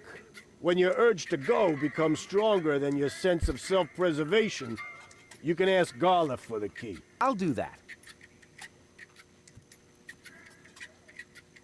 See you later. Come back when you're serious about buying a drink. I wonder what I bet. The cartridge fits. Now the remote just has to work. Thanks to my charm, the rest will be child's play. Gulliver's peanuts are much more germy than Lonzo's. Some bacteria even come in colors I've never seen before. It looks like I finally reached civilization.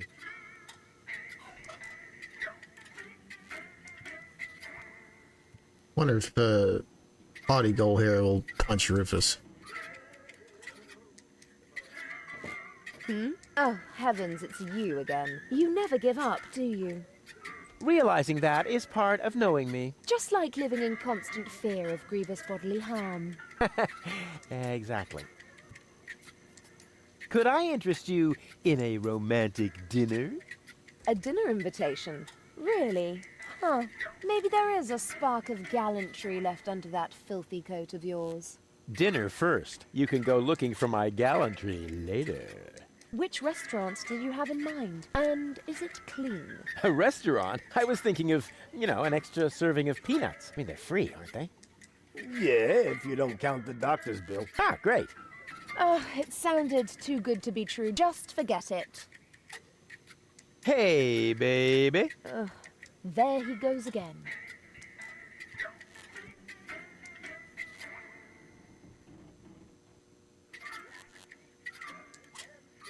These are some old one-liners.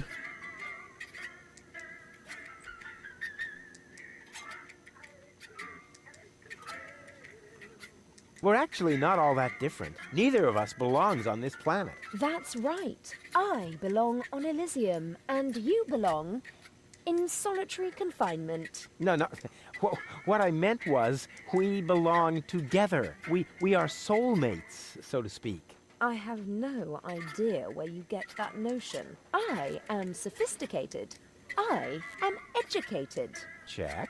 Check. I haven't got any communicable diseases. But I still maintain that we're very similar. Just don't come too close to me, will you? Did it hurt when you fell from heaven? It did indeed. Oh, right. Yes, I can imagine.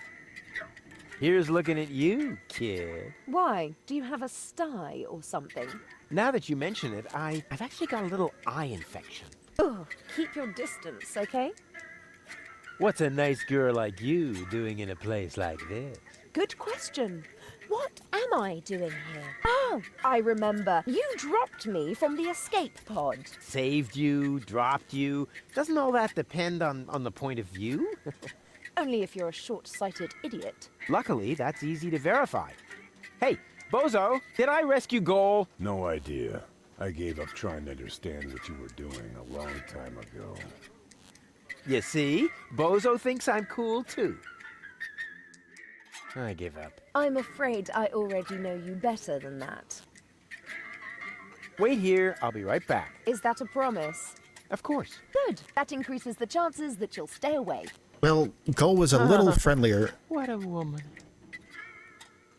Gull was a little friendlier when, well, I mean, you played this, you know. But I feel like she was friendlier before she had her mind split and... Plain is 2 ways. What's the word for 3 ways? Yeah, it's time to remote Gull. As weird as that sounds.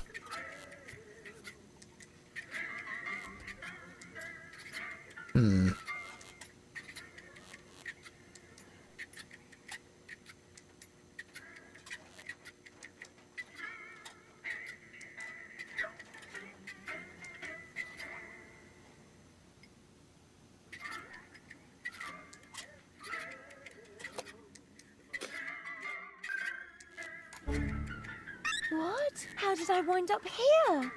Most people ask that, but very few of them really want to hear the answer. You're funny.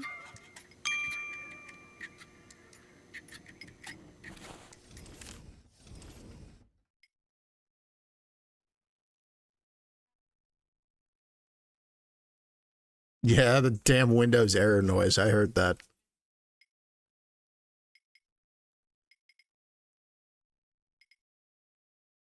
Oh, I love these little doodles of Gull. These are one of my favorite parts of this. I also like this little doodle of Doc. Find someone etiquette savvy.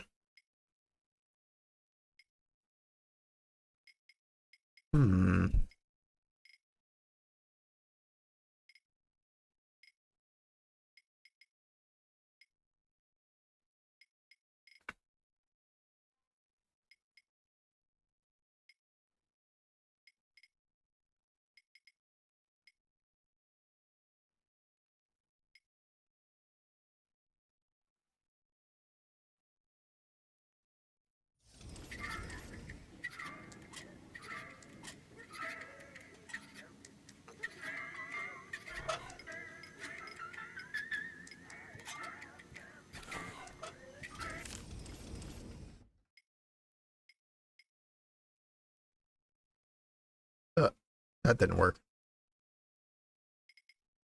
Let's just take a Steam screenshot.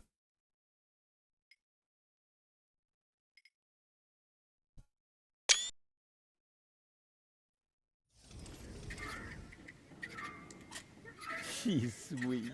She's right. Oh, it's you! How nice! Oh, this skull's happy to see us. So, this is where you've been hanging out. Have I? That's crazy! I can't even remember how I got here! It doesn't really matter how you got here. What's more important, I know how you can leave here. Oh, in a dirigible! Please, please tell me it's a dirigible! No, not in a dirigible. Oh. Maybe later. Yippee! Oh. You have to come with me and see Doc. Oh my gosh, am I sick then? No, you... Oh dear, I can feel it now. I think I'm running a fever. No, you're not sick. My feet, quick, look and tell me if my uvula is swollen. Will you listen to me? You're not sick. Oh, what a relief. And here I was thinking I had to see Doc. But you do have to see Doc. Oh my gosh, am I sick then? This is gonna be one of those days. Won't you please just come along? Where? Well, to Doc. Who's Doc? Say, did you fall and hit your head? I don't know. Did I? Yeah, actually, yes, I think so. Can't you remember anything? Well, yes. You are... Rudy. Rufus. Oh, this is exhausting. My head feels as if a burning saw blade hit me in the temple. You obviously can't remember anything at all. That makes it even more important for you to go see Doc. You're probably right. You're such a good friend, Rudy. Sure. So, are you coming? There's no time to lose. We need to prevent the Organon from blowing up Deponia. Wait, did I hear that right? You're planning to stop the Organon? Don't tell me you're with those resistance fruitcakes. Resistance? What are you talking about? What do you think? Janosch and his people. Who else? Janosch? I told him 1,000 times that I won't have any conspiratorial meetings in my bar. First, they're all death to the Organon. And then I end up having to scrape peanut chips out of the jukebox. Did you hear that, Rufus? A real resistance movement. I heard it. How terribly exciting. But the really important thing is that we're both headed to Doc now. We're gonna fix your brain, and... We can't do that now. We need to join the resistance. Yes. What? Will you come along to see Doc now? But Rufus, in a situation like this, how can I think of myself? The fate of the entire world is at stake. I thought we were going to save the world from Elysium. No! You can't save the world sitting at a desk. I was actually thinking about a recliner. Don't you know anything about freedom fighters? It takes many little sparks to get a fire going. Actually, it goes faster than that. Oh, Rufus. Here I was thinking you're an activist, just like Janosch. Well, I am. It's just that I prefer recreational activities. What do I have to do to make you come along? I don't know. Can you do magic? Of course. I'm really good at making objects disappear. Ooh! Too bad we haven't got time for that. We need to join the resistance, just like Janosch. Oh, is this really necessary? Oh, please. Oh, all right. But then we'll go see Doc. Of course. A true resistance fighter will go anywhere.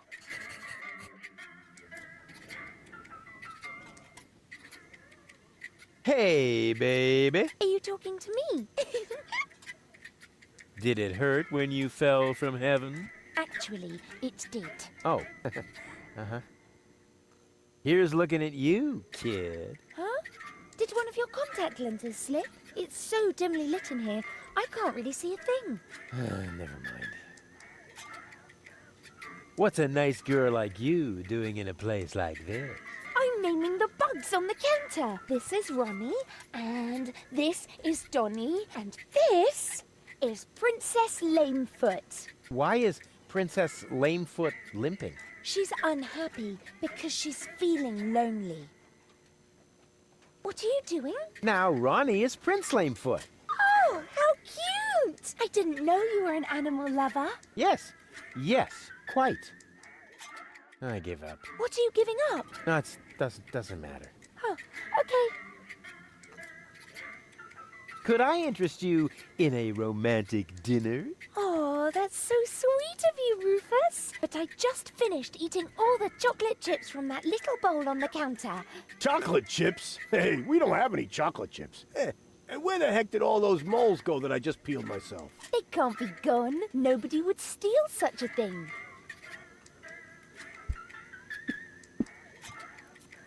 Yanosh. What's up with that Yanosh? That's what I would like to know. No, that was a rhetorical question. Yanosh is the leader of the resistance. You keep raving about him. Really? He must be quite a daredevil. Oh, good grief.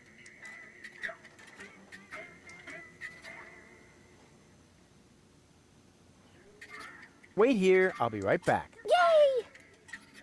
Oh. I like this goal.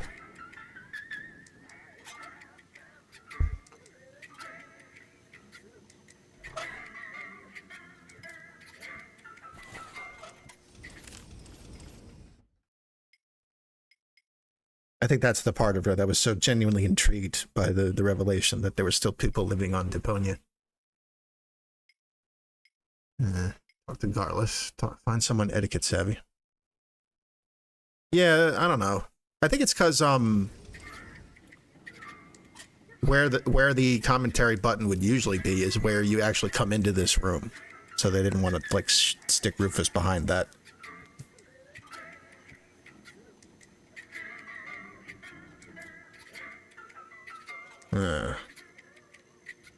So we got Lady Goal. According to the guy, we got Lady Goal. That's the one we talked to first. This is Baby Goal, apparently.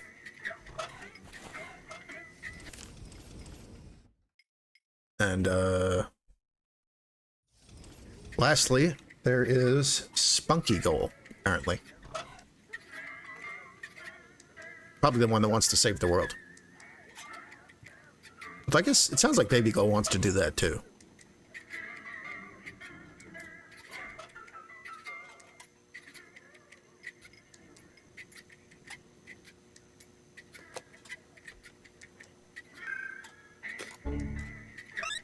Huh?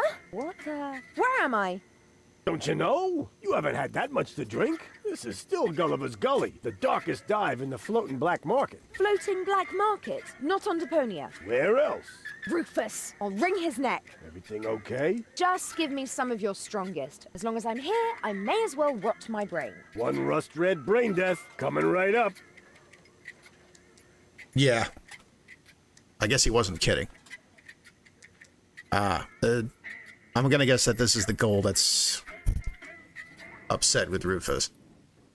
She's right. She's cool. You again. What do you want? So, this is where you've been hanging out. So what? Do I have to ask your leave every time I want to go somewhere?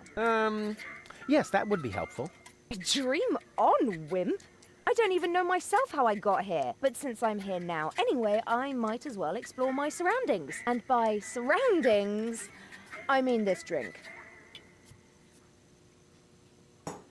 Hey, you can't do that. Calm down. It's all on Rufus today. But that was my lighter fluid. Yeah, that's how it tasted. Hit me with another. Damn. You have to come with me and see Doc. I must? I don't think so. But your health is at stake. Don't worry, I'm feeling just great. But if you don't come... Then what? Will I get bruises? Will my shoulder be dislocated? Will I get a nosebleed? No, not that, but... But you will if you keep bothering me like that. Yeah, well, bother. Rufus. What? A little friendly advice. Never provoke a woman with a temper. Believe me, I once knew a woman who... You stay out of this. You two do what you want then. Where were we? I think I was about to bring you with this bar stool. Ah, yes, great. Then let's proceed. Hey, no fighting in my bar, you hear? Yeah.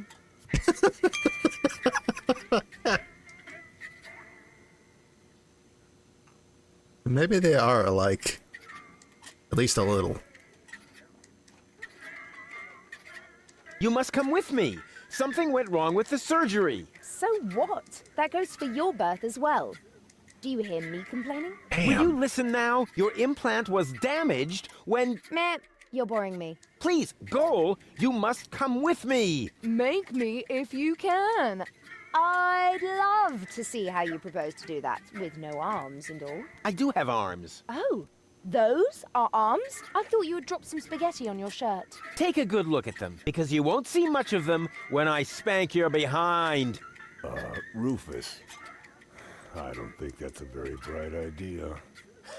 If only I had a zloty for every time I've heard that sentence, then maybe I could finally afford the kneecap replacement that people keep telling me I need. I just mean, you gotta be careful with temperamental ladies.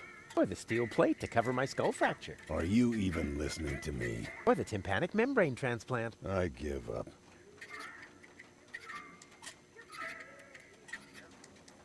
Innocent dumb fuck. Won't you please just come along? Nope.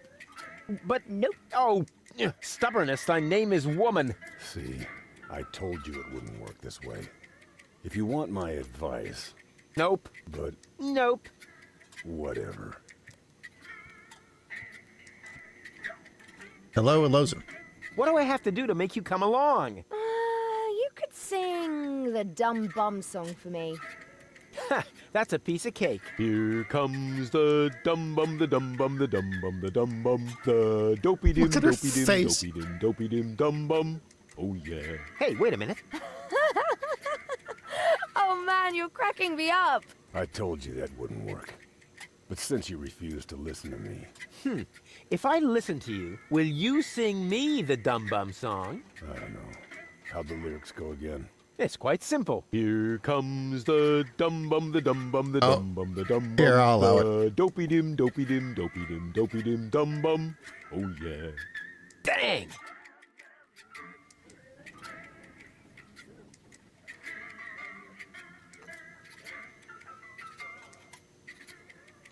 We have to keep the organon from blowing up Deponia. No worries. I'm going to take care of the organon myself. Really? And just how are you planning to do that? I'll just whoop their butts if they dare to cross me. Damn! Why didn't I think of that? Aren't you even wondering how you got here? Not really. You're in the vicinity. That should suffice as an explanation. Well, I'm always good for a surprise. You are basically the human equivalent of spontaneous self-combustion. Wow. Thanks. Damn, that came across much too nicely.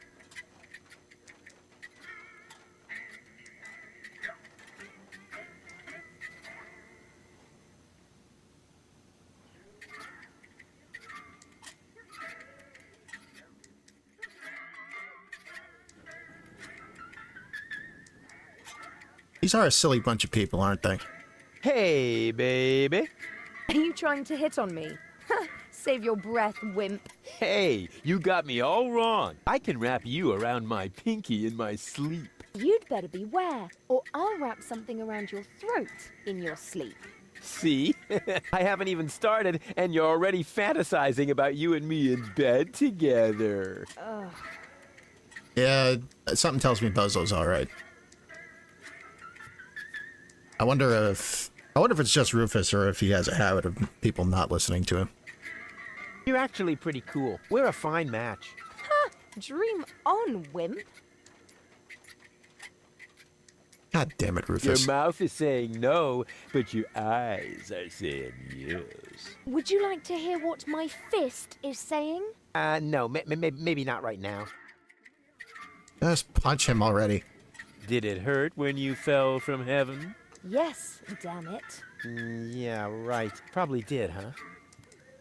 Here's looking at you, kid. Who are you calling a kid, you pipsqueak? Oh, yeah? Who are you calling a pipsqueak, you beanpole?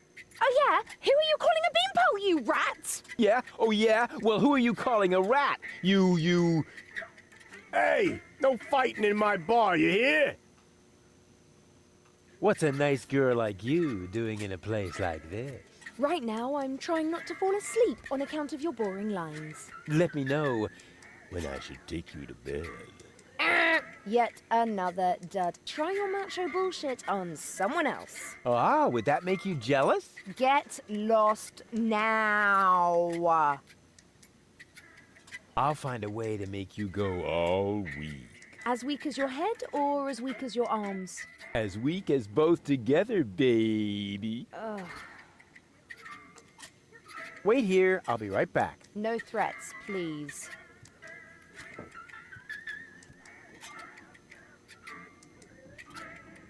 Oh boy. Rufus, you dumb motherfucker.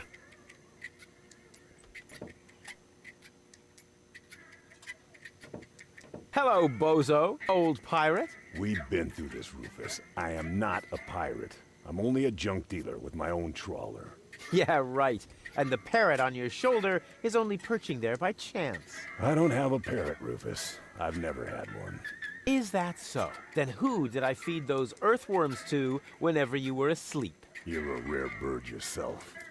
An eagle. Say, Rufus, was there anything in particular you wanted to talk to me about? Certainly. Then what are you waiting for? The multiple choice box. Wait a minute.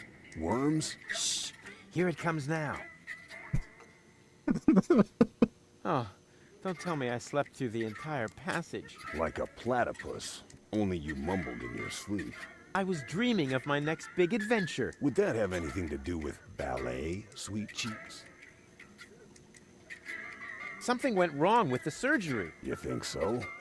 She looks healthy to me. Well, physically, she's in great shape.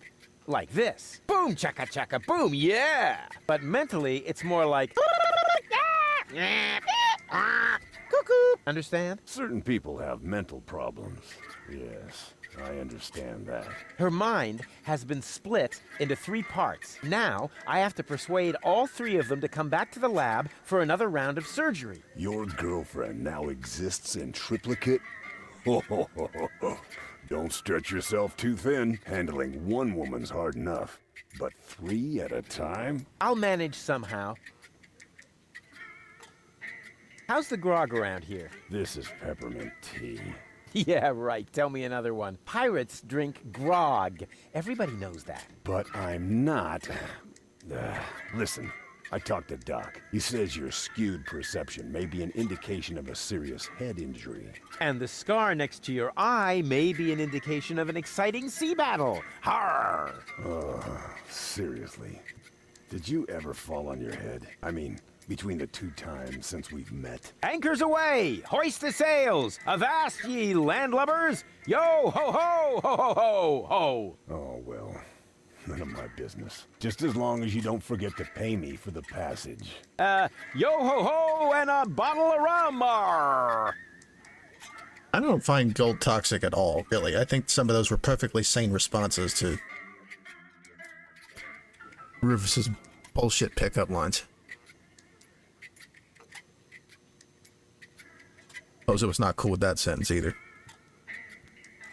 I wonder if Rufus does have a head injury or something. I did like that line about waiting for the text box.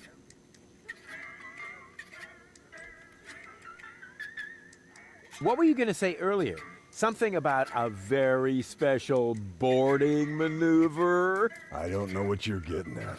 Again. Come on, you can't fool me. You pirates are all the same. A girl in every port and constantly on the lookout for new ports, right? Not in the least. Motherfucking Newports. Ah, I knew it! My Bambina lives here, in the floating black market. But I don't think that really counts. We were only together for 2 days. And then she sent you packing? And she held a pistol to my head for the entire time. Actually, that should count.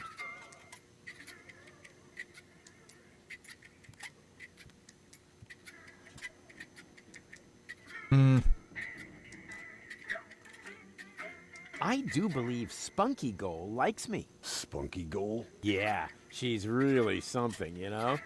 Looks like all of her temperament wound up on one cartridge. Whoa.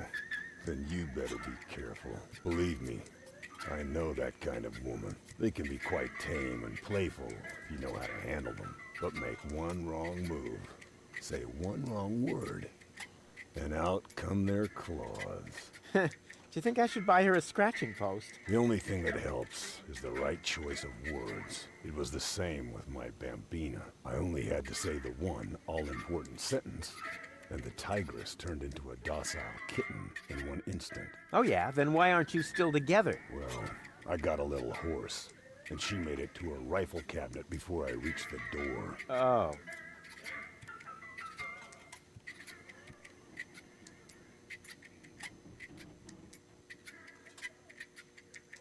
So, what are these mysterious words that will tame a temperamental woman? Forget it, Rufus. Those words have caused enough pain already. But surely your wounded heart must have healed by now. This isn't just about my heart, Rufus. It's also about my shoulder, my leg, and my left lung.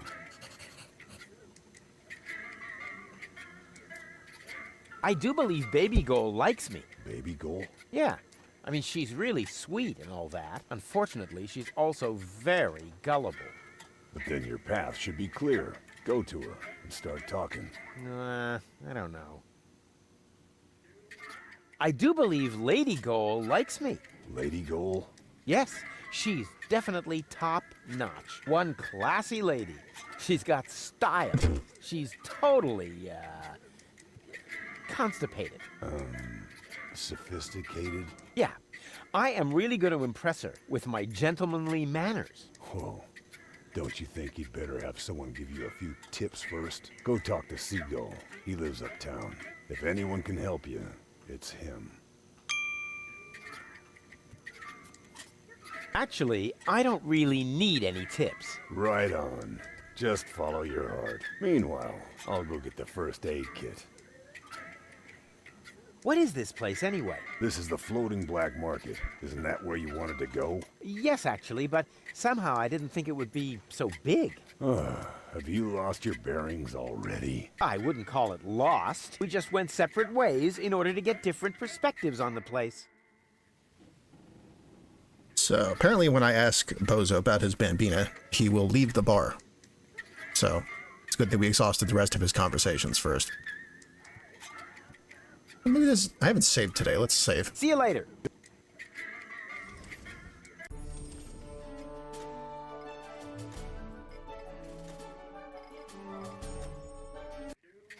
Hello, Bozo.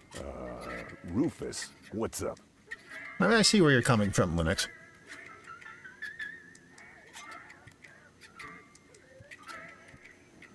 But even if he does have a head injury, that doesn't excuse some of the dumber things he's done. Like, he should... I don't know. Be a little more... He should listen a little more, I think.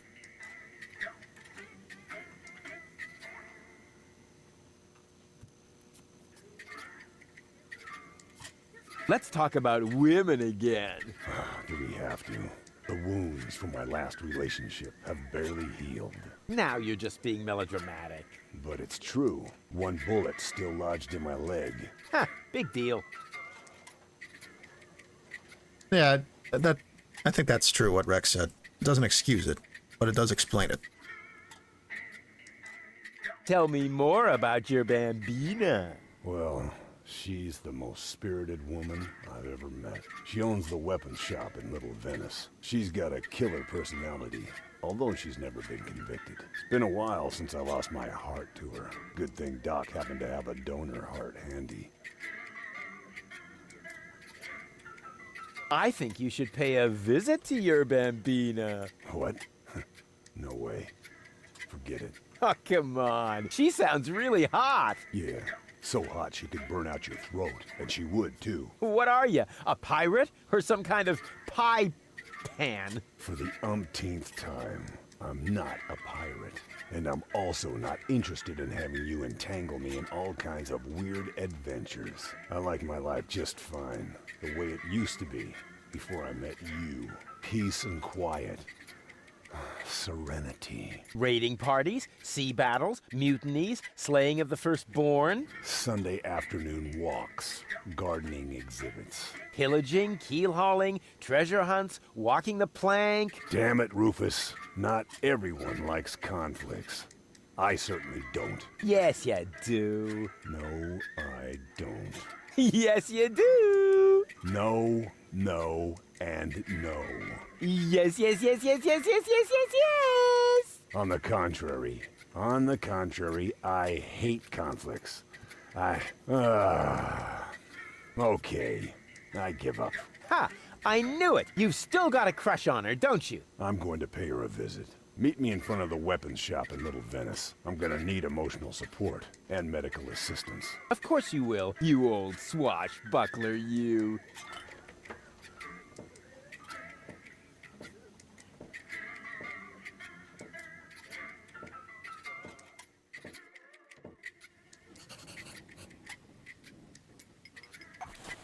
Sure, this will go well.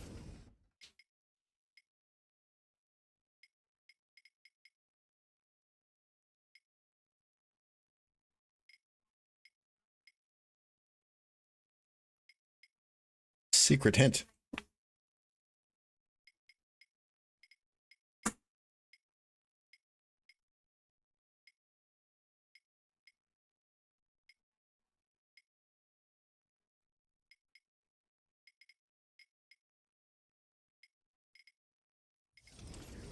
What a predicament.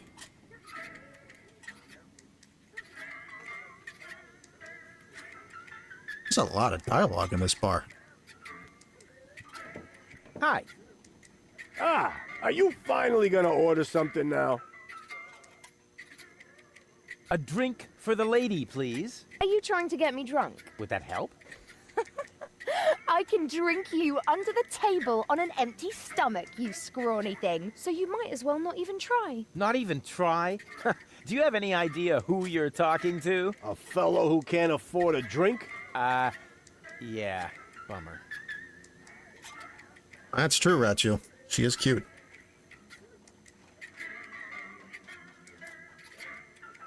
That's 3 cute Reddits. That's also true. See you later. Come back when you're serious about buying a drink. Apparently it's not strictly necessary to hear all of Goal's responses to what Gulliver says, but it is funny.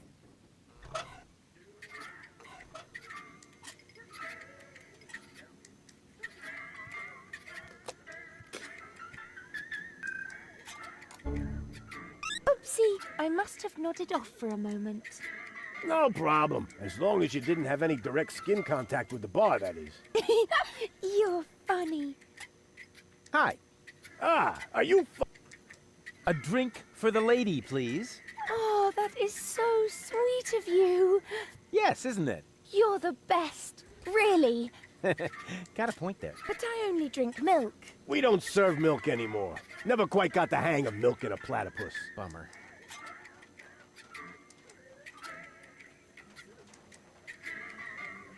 See you later. Come back when you're serious about buying a drink. Now let's talk to Garliff. Not to be confused with Garland.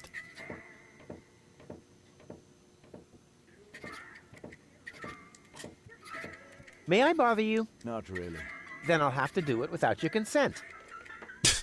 God damn it, Rufus.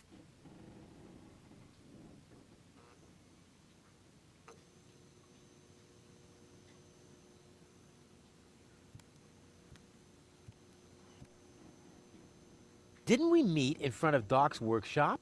You must be mistaken. No. You and your beefy chum, you were gonna take something from me. What was it you were yelling? Death to the Organon? Death to the Organon! I mean, death to the Organon! Whoever would say such a thing? Not that it isn't a good slogan. I mean, someone must have put a lot of thought into that. You're part of a resistance movement, or so I've heard. Who said that? That's top secret information. Sorry, didn't know that. And the others don't seem to be clear on the concept either. And please tell them. We can't have everyone broadcasting my secrets. What are you rebelling against? Against our oppression by the Organon. What else? Death to the Organon! What has the Organon ever done to you? Well, it oppresses me with its constant oppression. It makes me furious.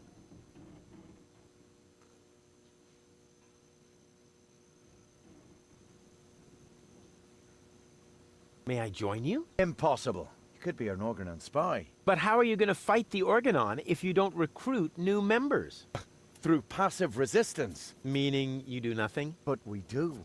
We constantly hatch new plans about how we can resist even more passively. Sometimes we even don't say a bad word about the Organon for weeks. That's how passive we are. Wow, the Prime Controller is gonna blow a fuse when he finds out.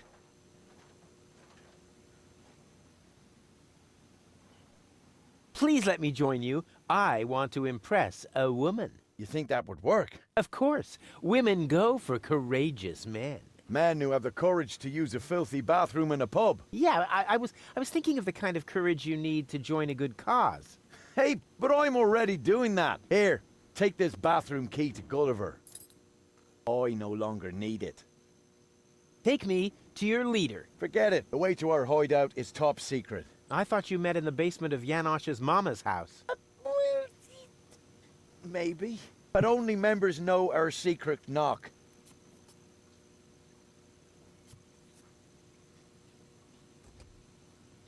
Why are you sitting here on your lonesome? I'm waiting for a worthy opponent to play rock, paper, scissors. Why do you think you might find one here? Because people around here tend to give you the finger.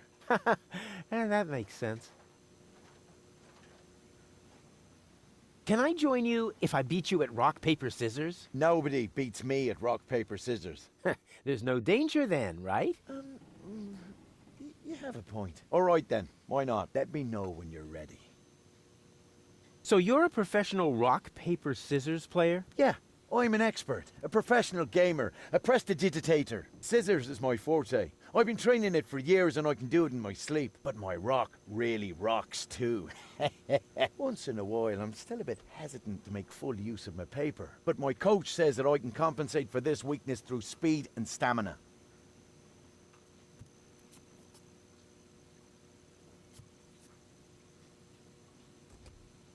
I'll be off then. See you around.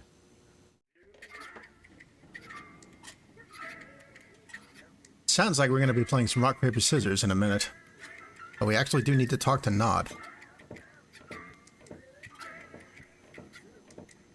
Excuse me? What do you want? I think an apology would be in order. What for? Like, for attacking me in the street? Listen up, kiddo.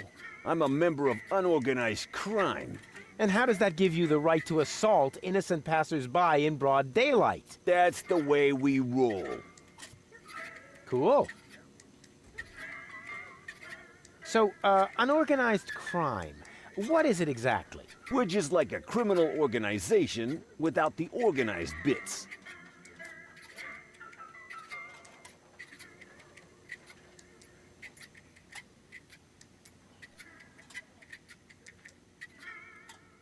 Say, where's your pal? Wink? He's got in our secret hideout, even though he's not really qualified. Blind as a bat in his right eye. And the right eye is the important one after all. Huh? Who says that? My mama. Why? So, what does the Organon think of your organization? This is the floating black market, kiddo. We don't care what the Organon thinks. So, what about that Organon official right behind you? What? Very funny. Yeah, that's what I thought. Do you also like to play rock, paper, scissors? Sure. Unfortunately, I left my tournament fingers in the hideout today. Could I join you, maybe? I'm incredibly unorganized. Don't be ridiculous. What could you possibly have to offer? I'm a gifted tinkerer. Really? So what do you tinker? Power inverters, escape machines, a life of order and contentment. That's kid stuff. You're simply not reckless enough for an unorganized criminal. I'm very resilient. I can fall from a tower 2 miles high into a pile of syringes without taking any damage. Remarkable. And can you juggle balls on your nose? Oh, really? I'm a daring adventurer, not a circus ocelot. That's kid stuff. You're simply not I am so incredibly cool. Just how cool? I'm so, laid back that the back of my head, is almost touching the ground. Yeah. That's kid stuff. You're simply not reckless enough for an unorganized criminal. And I'm a good listener. You are? That sounds interesting. They call me the Ear. You know, there's this story that I've always wanted to... Eagle Ear, master of sound waves. But my story... Listening his opponents into the dust. Forget it. What? Did you say something?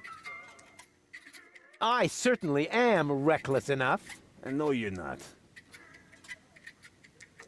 So how can I prove to you that I'm reckless enough? You'd have to do something truly reckless, like shave Donna's cat, for instance. If that's all. That wasn't a serious suggestion. Nobody in his right mind would ever do something that reckless. Hey, I'm not nobody in his right. Don't try to stop me.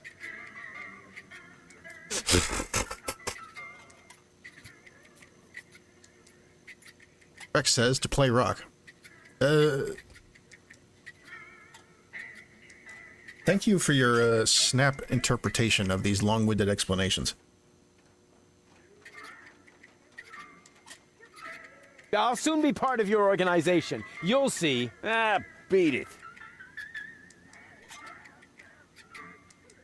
I'll get back to you. Whatever. Rufus, please.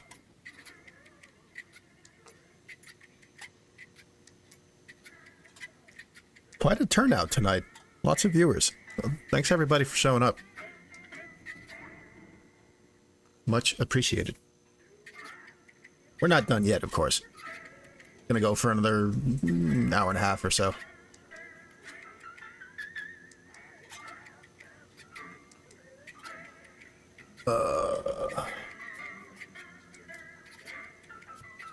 Let's see. We've talked to everybody in here, including 3 different goals.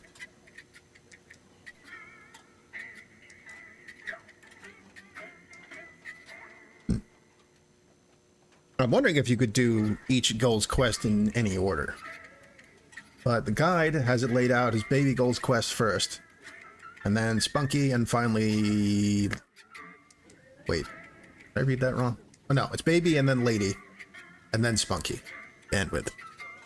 So, it's time to do Baby Goal's quest. Part of that was some of the conversations we've had in here.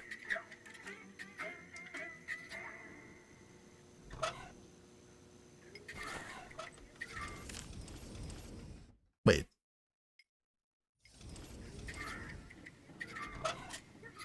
Oh, that's the bathroom key. In my key. last adventure, I had the key to the city. What a come down. Somehow I expected one of those keys with the big, like, plastic bar attached to it.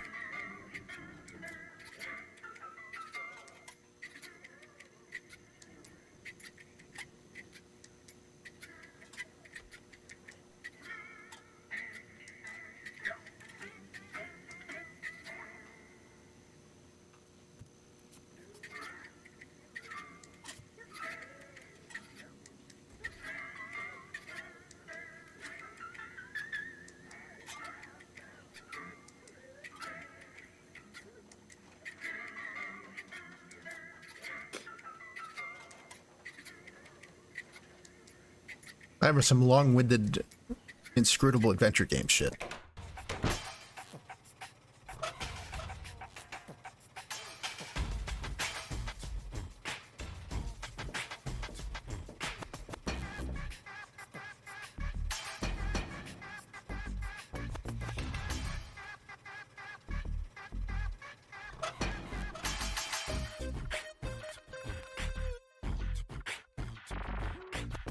Go to the dock, enter the gadget shop.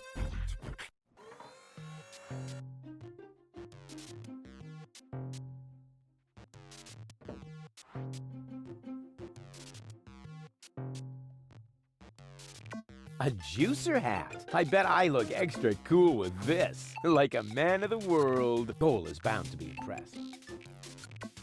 Anti-gravity socks. They have everything here. Indestructible sunglasses of eternal darkness. The sunglasses of eternal darkness. Looks like normal sunglasses, just that the lenses are covered in black paint. Cool. I have to admit that this customer service bot isn't bad at its job. Nevertheless, I wonder where the owner of the shop is. Rufus, use your eyeballs, man. Cole and I definitely need something like this for our villa in Elysium. We could put it in our bedroom, for example. Yeah, then I could shred in bed. The top prize is some fully functional torpedo equipment. Oh boy, just what I've always wanted. It's about time somebody invented that. And a straightener. And what's this? What you cannot see there is the golden dragon of invisibility.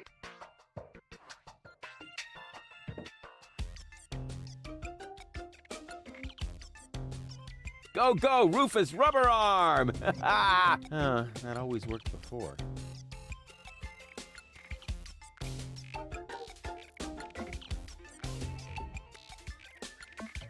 Another great point-and-click adventure called Born Punk. I don't play a lot of adventure games, but I'll look into it.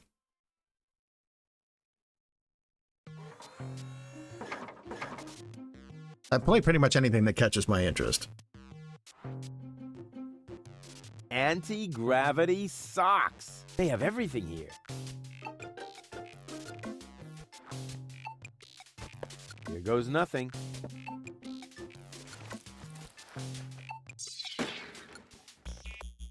Oh, they weren't kidding. Kind of thought that was some kind of snake oil gimmick. Well, now I can get these. The sunglasses? Looks like cool.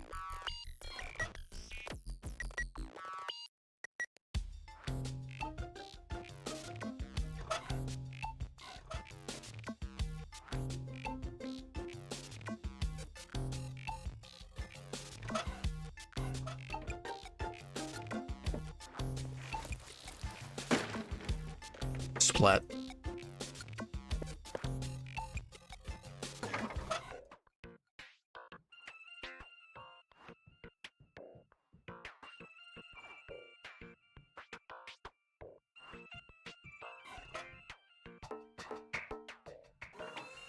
Excuse me, sir, but I would like to point out to you that the modification, recalibration, or tuning of the sample items is prohibited. Oh yeah? And where does it say that? Did you not read the sign at the entrance? Nah, I thought I'd wait until the audiobook is out.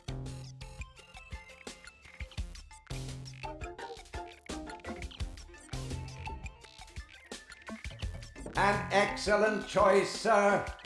Ha! Indestructible? No way. It's broken. And I'm sure you don't have to pay for samples that break when you try them on. Or what? Will you be paying by cash or organ donation? Oh, I see. They aren't broken after all. My mistake. Ah, darn it. Oh, a clue would be just the ticket.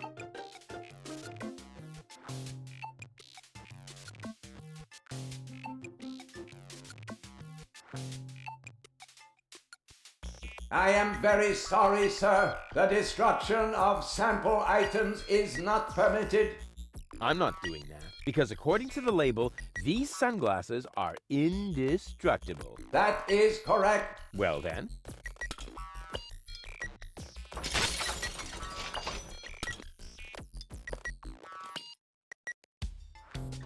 They appear to be very destructible. I knew I could break them. People just shouldn't challenge me. Now, why did we do that?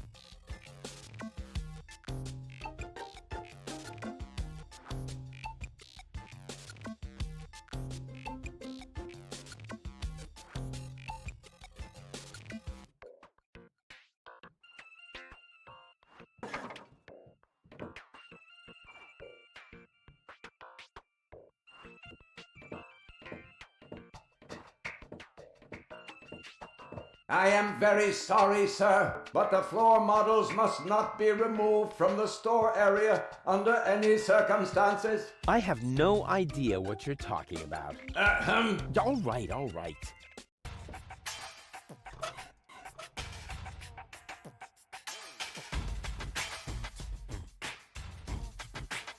Get an insight. Go to the harbor. Go to the tavern. Use the bathroom key. Wait. Oh, there it is.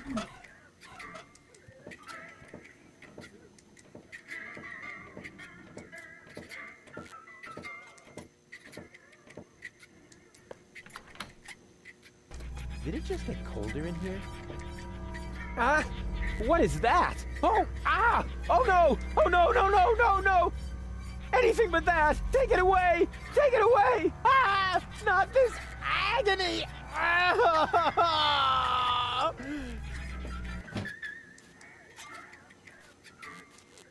Everything okay, kid? I've been in worse tavern bathrooms. It's just, I heard these noises, and... Let's just say the toilet paper could be softer. You don't have to play the tough guy for me, kid. I've been in there before, and I know the toilet paper. I feel your pain. By the way, you got a piece stuck to your foot, and you should remove it before someone sees. They wouldn't understand. It might have been the Resonance Cascade noise. It's been a minute since I played Half-Life. Although people reference that scene all the time. Ah, the horrors of public bathrooms. Strange toilet paper covered with little bumps. No wonder that, well, actually, I don't want to talk about it anymore. Oh.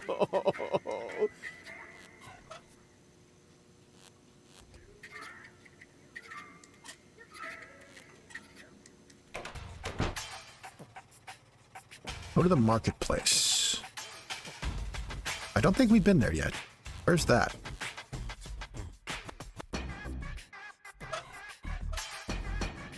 Is that a submarine? That must be one of those genuine tournament hands for professional rock, paper, scissors. What amateur installed this? It's in need of realignment. I feel like I'm being watched.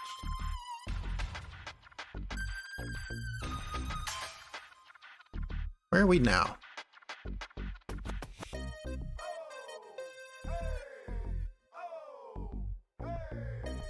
This is Little Venice. Does kind of look like it. What's this way?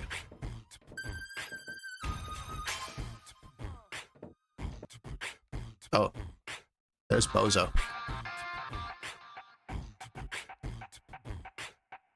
And I guess that's his Bambina's place.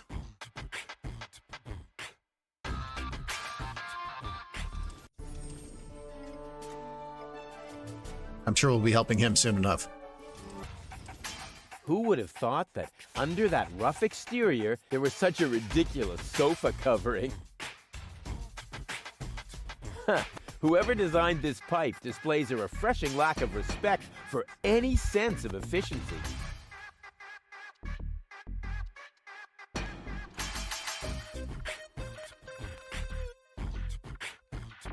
Oh, that can be used to close the pipe. Right now, it's open.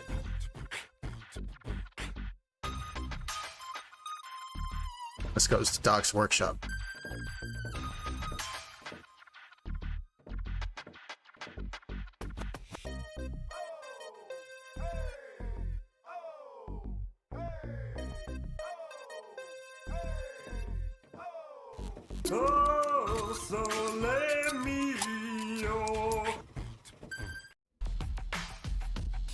I presume this is the marketplace.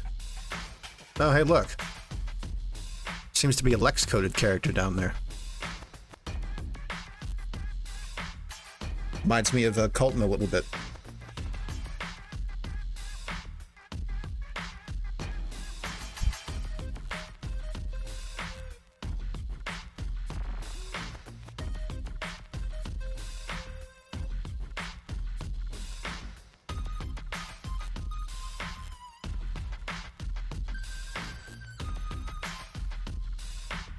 There's some cool lady with an eye patch over there.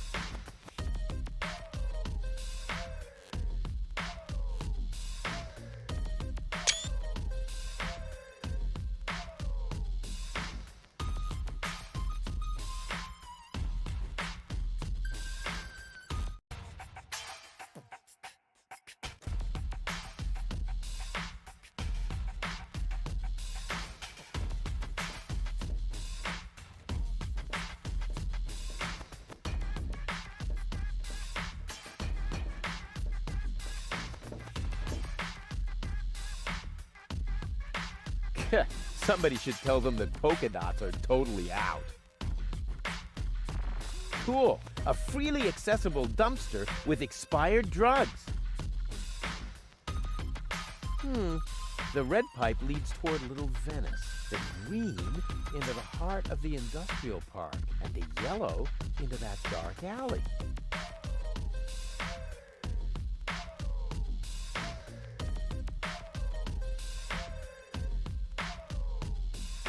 Somebody should... Yoo-hoo! What? Where? So, what do you sell here? What does it look like? Well... No, seriously, what does it look like? I'm blind, you know. I see mostly mind-altering substances, illegal drugs, and questionable medications. Oh, good. That's all right then. This is my drugstore, apparently. How may I help you? I would like to buy something. That's good. That's very good. What will it be? I would like a +5 healing potion. Sorry, all sold out. But I have some antidotes on sale. Nah, never mind. I'll save my money then.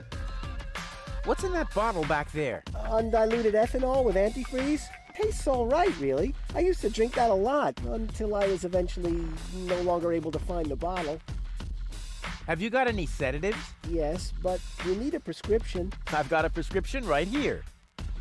That's not a prescription. That's a button you tore from your coat. Are you quite sure about that? Listen, I may be blind, but I'm not dumb. Well, maybe you should get a second opinion. Are you giving away anything for free? Not really. The only thing I could offer you is a sample of this new plant. It contains various mind-altering substances that have never been tested on humans. Incredibly dangerous.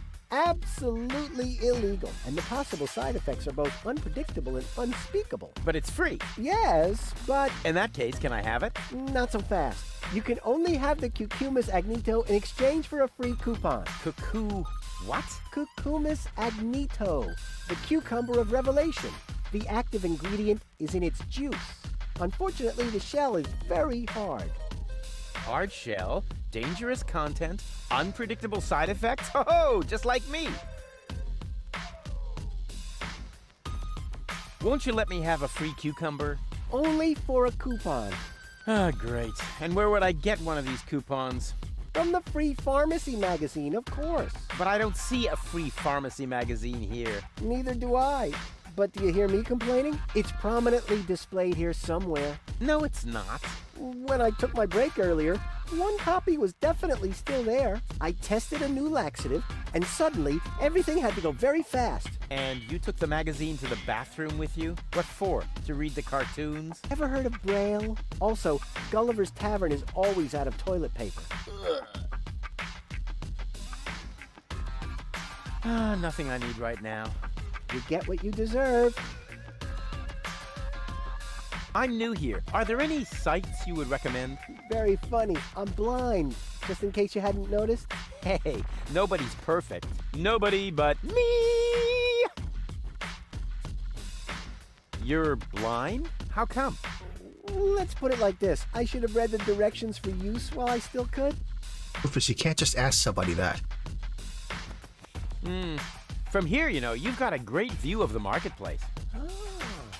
That explains a lot of the noises I've been hearing lately. What do you hear then? Any news or exciting rumors? Sorry to disappoint you, but that rhythmic background music drowns out everything. Except for occasional cheering coming from the arena. I'd noticed that music too. I wish it were possible to switch it off somehow. Too bad I've run out of earworm repellent.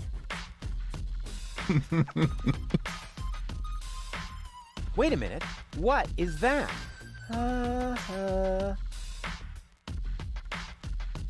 What's up with that arena? I've been wondering about that myself. All I know is that it's a cauldron-shaped pit in the center of the marketplace. Some kind of sporting competition is held there, involving platypuses, I think, and water. Water? Yes. Luckily, they've now built a railing around the arena. You get anything from turning off the music and talking to this guy? That would be really funny. Boo boo boo! Peekaboo! Get lost! See you later. Not if I see you first.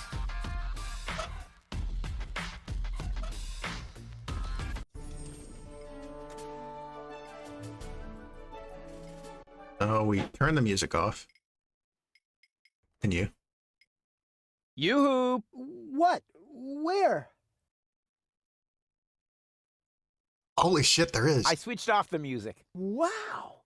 Thanks a lot. I don't even want to know how you did that.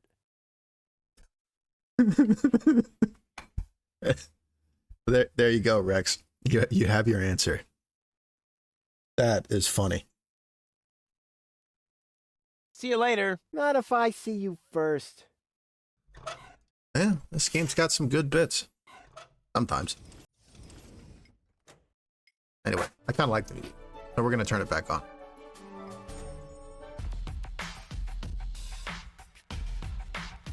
And it would seem that the toilet paper is the coupon in this instance. Is this a prescription? May I touch?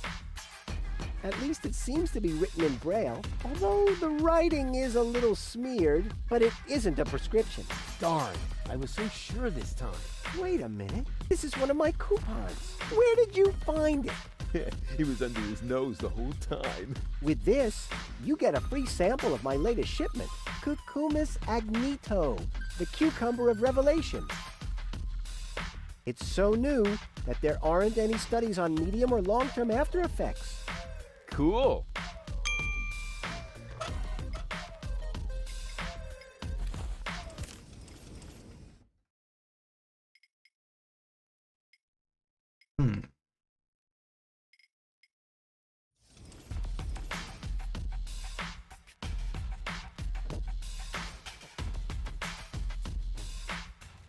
Armus is there.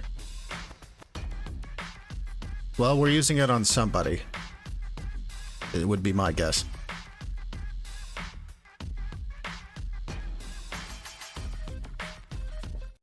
But it would appear we're going back to the gadget shop.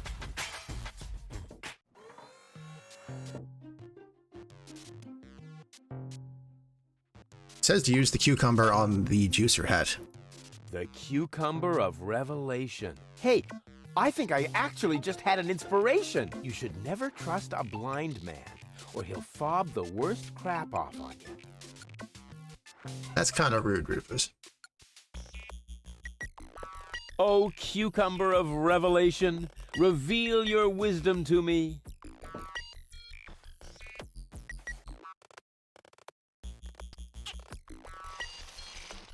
He's using it on himself.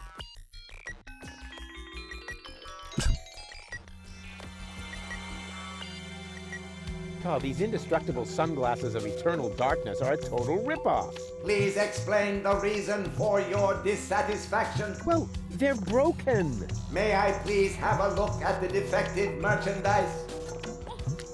Here, just like I said. What a piece of junk. Those are only scratches. The glasses are completely functional.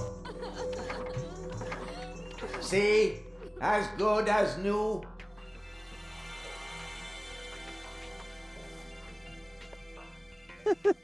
I see. Ingenious. I just have to convince this tin can to wear the glasses, and then, whatever, something really clever. The sunglass looks like normal sunglasses. Cool.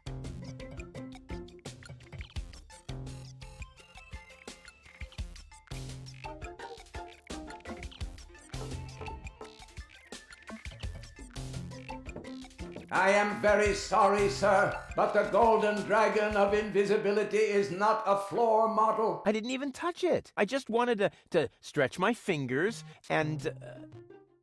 All right, all right.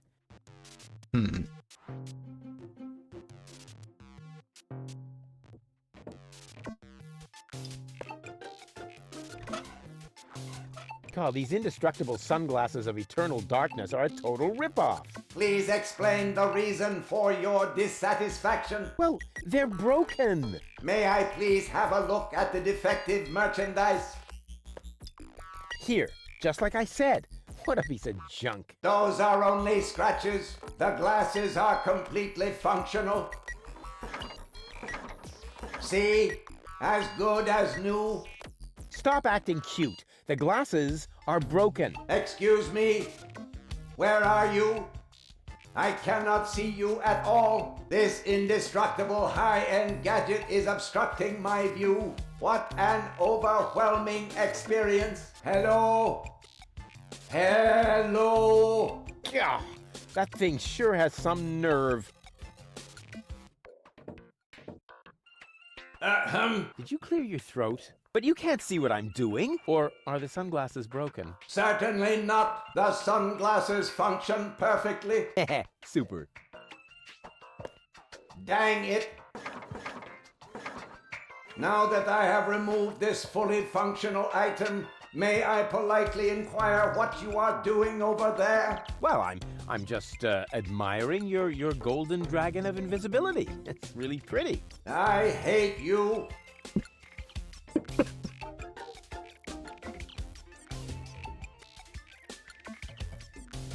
I like how there isn't even an interaction, the fucking option to interact with the owner.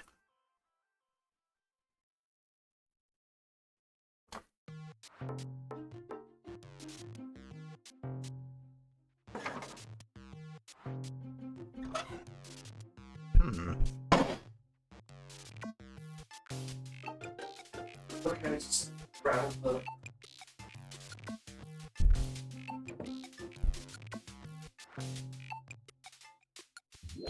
It works! I'm invisible! Woo! Woo, woo, woo, woo! Ow!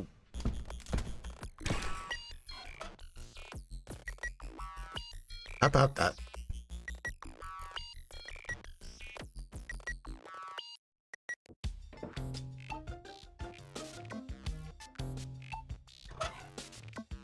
I knew I could break them. People just shouldn't check. People.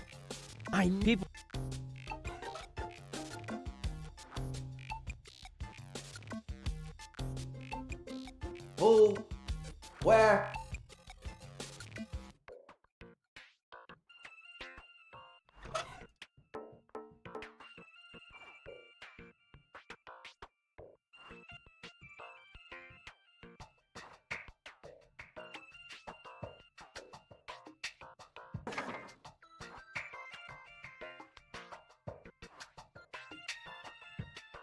There it is. It's even more. At least, I assume so.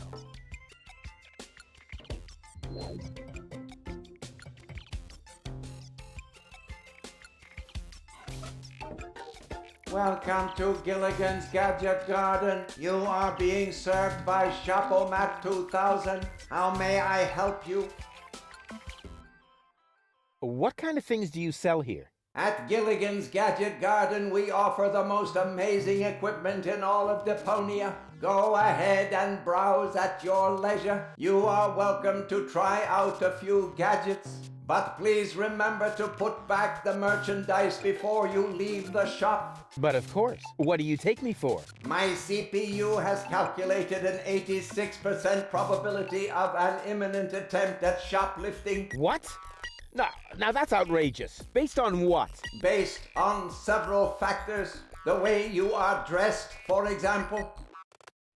Are you a robot? The gadgeteer constructed me so I could help him run the shop. Smart move. Where is he now?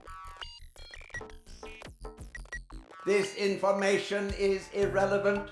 I am completely autonomous. I see. I wonder what became of the gadgeteer. We have no idea. We have been looking for him for months. We? Yes, we are very worried about him, his wife, and I. So, the gadgeteer is married? Yes, Camilla is a wonderful lady. I am with her every day, lending her support. These must be hard times for her. She should not grieve for a husband who left her in the lurch. She should just look ahead. People are so unreliable, aren't they? That is what I have been telling Camilla for months. By now she thinks I am right. Robots are so much more reliable, she says. I'll just be on my way then. Please come again soon. Well then.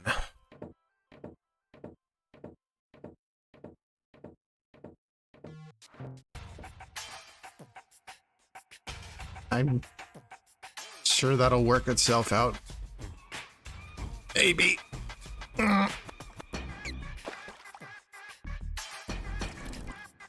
Let's see here. Missable achievement alert. If you're working on collection agent, which apparently is an achievement to have like a lot of friggin' items in your inventory, you should only do step 6 in this section. Then skip to section 4.1 and start the Lady Gold quest, since you can't finish working on Baby Gold without messing up collecting agent. Well, if you say so.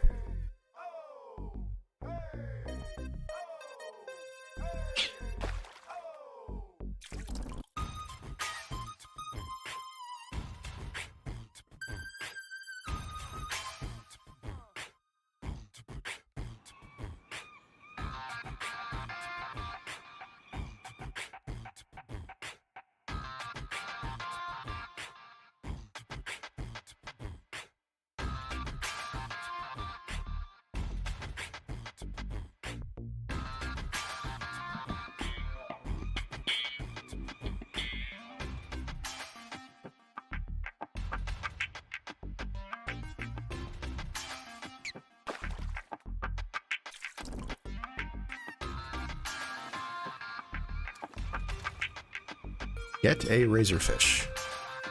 For that, it seems we need to go back to the tavern.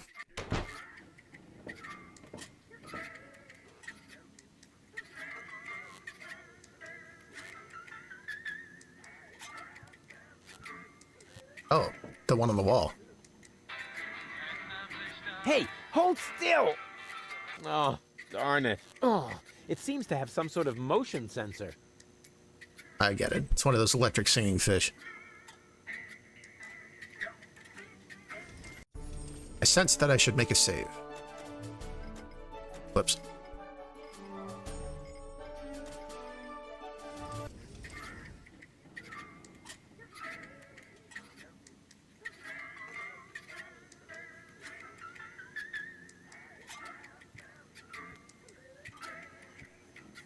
Grab the sugar dispenser.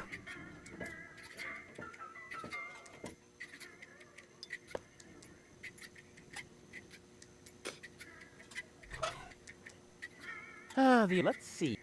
Yep. You exit to the harbor.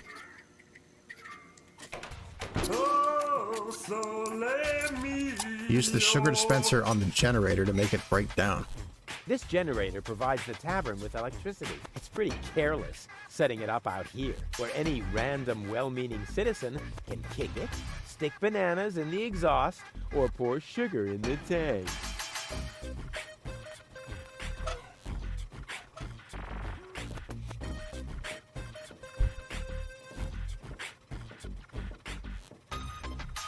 Huh, wish I could remember. Is sugar in the tank good or bad for the engine? Well, there's only one way to find out.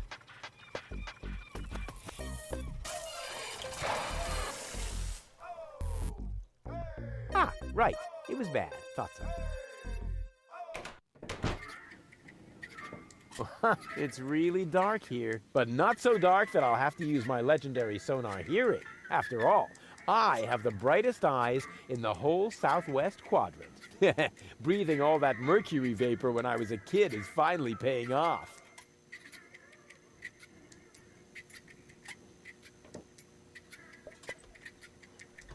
You've obtained a razorfish. Is that supposed to be a razorfish? To me.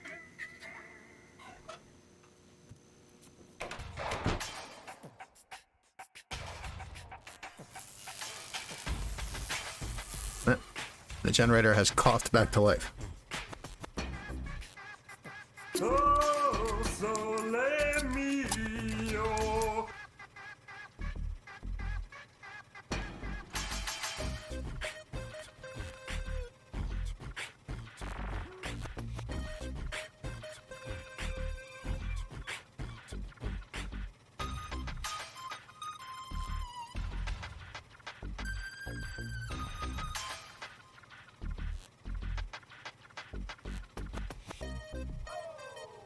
So we're skipping ahead a little to Lady Gold's quest for the moment.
Oh, sole mio.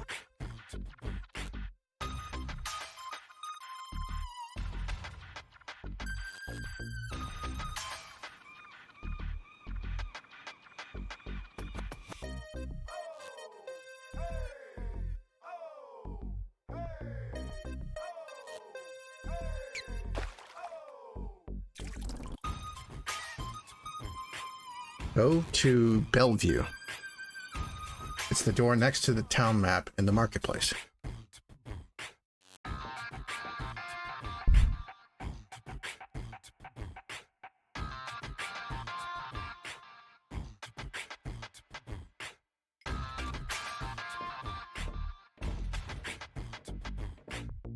Yoo-hoo!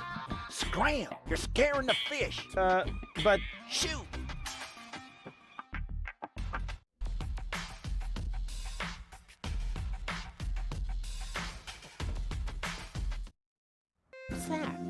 Great. Hey, hello? What do you mean, bleh, the nerve? I'm pretty sure that was a boomer noise, like from Left 4 Dead. I've never seen such a snooty door sensor. Empty, empty except for the bird droppings. What an ugly nest. It must be... Terrific. Even more filth. A rake! That could be useful. Who uses a spade to rake? Oh, look! Children! It's Hoedown the Garden Gnome! Hoedown, ugly as can be. What the fuck? My botanical expertise tells me that this here is a plant.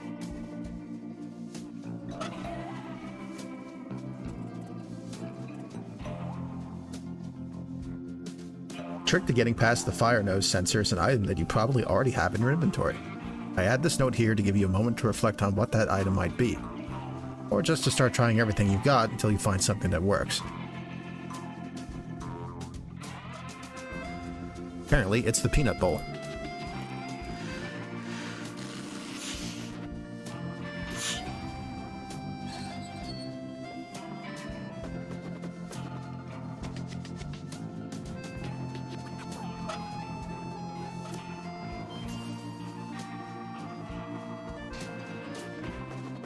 Double-click on the door of the house on the right side to enter Seagull's house.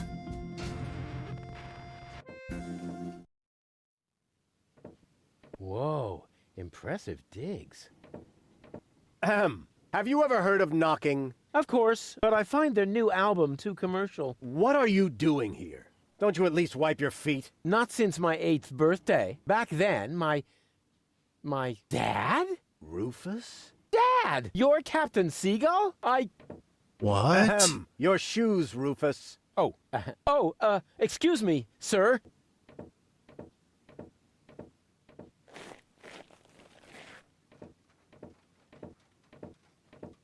Wow, Dad, this is really a totally radical kick-ass location. And a doormat made of real wombat. Respect. Doormat? Yeah, it's hanging right next to the door. That's my Sunday coat. Oh.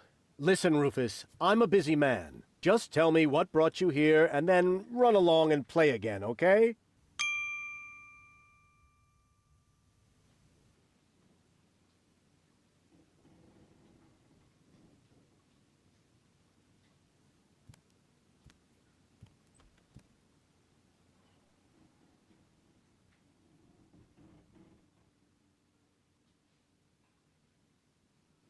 Aren't you at all glad to see me? Yes, of course I'm glad. I'm just very busy right now. If you're a good boy and let your old man finish his work, then maybe later we can go feed the seagulls. Feed the seagulls? Are you kidding? I have important things to do. Then it won't matter if I haven't got time for you until later, right? Later. You always say that. You changed your name? Nothing to do with you. Honestly. But still, please don't go around telling everybody you're my son, all right? I thought you went to Elysium. Elysium? Yes, Elysium, you know. You left me to move to Elysium. You can't tell me you don't remember that. Oh, right. Yes, I remember. And how? Just what was I thinking? After all, everybody knows that it's impossible to escape Deponia. What a wild and crazy guy I was back then. Always reaching for the stars. Today, I know it's not worth the effort to pursue such crazy ideas. Once you're as old as your dad, I'm sure you'll understand. You can so totally forget that. I'll never be that old, loser. Dad, how come you're talking to me like that? You may not have noticed, but I am no longer a child. Ah, you're all grown up now. Yeah, Like with a house of your own and a steady income. Well, I mean, that's, I'll take that for a no. I'm a tinkerer. I even had a real workshop in Kuvak. You're not talking about that toy workbench I once gave you when you were little. Well, I'm still way more grown up than you are. So there. Don't you even want to know what I've been up to all this time? Oh, please don't tell me you wreaked some sort of havoc again. What was it this time? Did you set something on fire? Did you steal anything? Destroy someone else's property? Well, I mean, you've got to see that in context.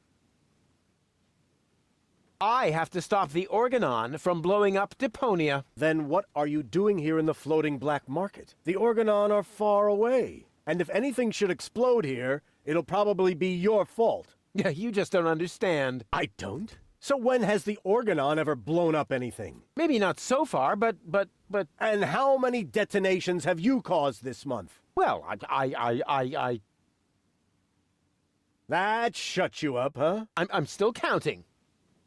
I need to go look after my Elysian girlfriend. Yes, of course. What was her name again? Babsy Boo? No, not Babsy Boo. She's a true Elysian. Her name is Goal. Wait a minute. Are you serious? Now you're impressed, huh? You meet an Elysian and then bring her here? Didn't I teach you anything? No. You were a great parent. You didn't leave her alone, did you? Don't worry. She's in a safe place. Down in Gulliver's Tavern at the harbor. Okay. Looks like I failed to teach you a few essential facts of life. Really, Dad, let's not go there. I know all about the bees and the flowers, although I may be a little unclear about the concept of pollination. But I'm a real pro when it comes to building hives, if you know what I mean. You're giving me hives, all right. But let's get back on topic. What I was trying to say is that obviously you never learned how to treat a lady. Have you at least invited her to dinner? Well, there was this bowl of peanuts. I'm talking about a date, Rufus. A romantic date. The only restaurant that might be suitable is Chez Schlumpy. At least they offer an exclusive view. But alas, all they have on their menu is platypus. What's wrong with platypus? It's so vulgar. It lives among the flotsam and feeds on table scraps. It could even be the heraldic beast of Deponia. No, platypus dishes would only remind her that she is stranded in the boondocks. You must see to it that platypus completely disappears from the menu at Schlumpy's. Can you do that? Ah, piece of cake for a romantic like me. Once you've done that, you may reserve a table in my name. But not before then. Understand?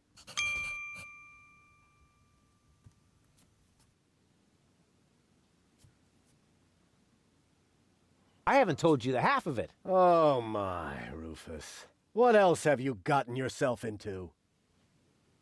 I'm actually about to go to Elysium. Good luck. I'm serious. I'm going to Elysium. Yeah, right. Come on, Rufus. I am truly flattered that you want to follow in my footsteps. But do you really have to step into every single pile of poop on the way? Not everyone. For one thing, I would never leave my 8-year-old son behind. Really? So you would take him along? Yes, I would. Well, if he takes after you, I hope you'll remember to bring a little shovel and a plastic bag. I'll tell you some other time. Sounds good to me. In the meantime, I'll consult my legal advisor.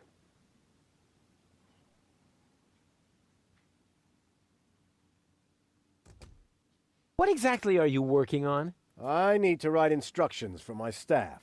And you consider that more important than talking to your son? We haven't seen each other in years. So why would every second suddenly count now? I am responsible for this house and its personnel. I am also responsible for doing important things, like saving the world. Then why are you still hanging around here? Do I still have to hover over you to make sure you're completing your chores? About the date. Stop hemming and hawing and stand up straight, boy. What do you want to know? What was it again that I need to do? The platypus dishes must be taken off the menu. I don't care how you do it. Deal. Just promise me that nobody will be injured in the process. Too late. I already said deal.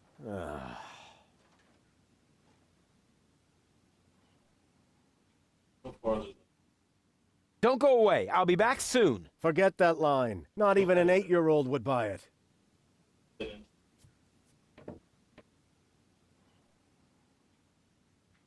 Well, so we've met Rufus's dad. He's an asshole. And that explains a few things, don't it? Secret Doors in Bookshelves, Volume 1.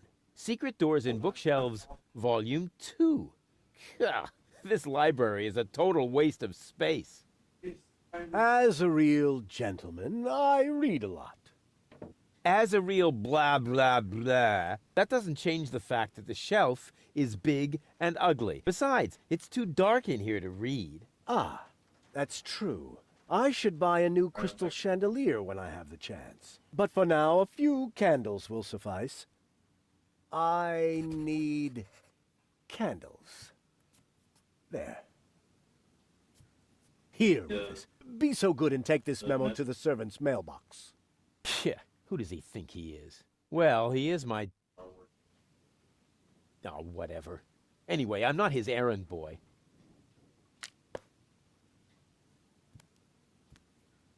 Yeah, we just knew we had to find somebody, quote, classy to help us figure out how to talk to Lady Goal. Absolutely no idea it was going to be Rufus's dad. I thought he was out of the picture. Like Tamina's dad or something.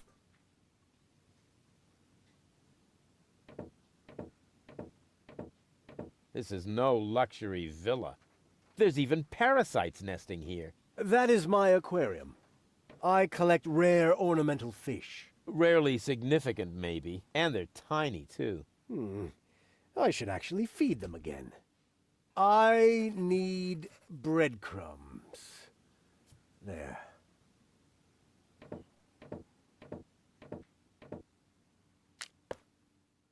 Yeah, this is very unexpected, honestly. This is no luxury villa. The whole wall is open here. That's called a picture window, Rufus. This way I always have an eye on the entire black market. But there's a terrible draft. The floor heating is actually supposed to compensate for that. I need coal. There.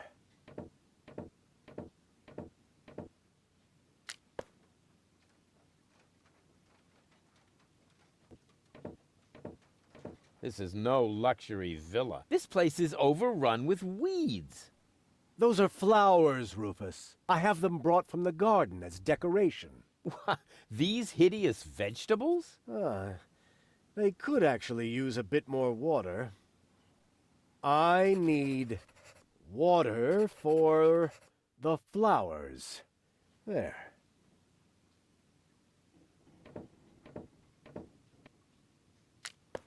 Can't you do anything on your own? That is why I have servants. Oh yeah? Do they wipe your butt, too? Oh, that reminds me. Stop scribbling. Toilet Haven't you noticed that this doesn't save you any time? On the contrary, you spend all your time writing notes. Mind your tone, young man. Pardon me, sir. Oh, wonderful. Now I've lost my thread of thought. What was I going to write down? That was it. I need thread.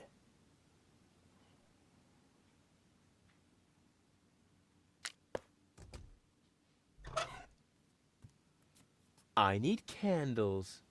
I need bread. I need coal. I need water.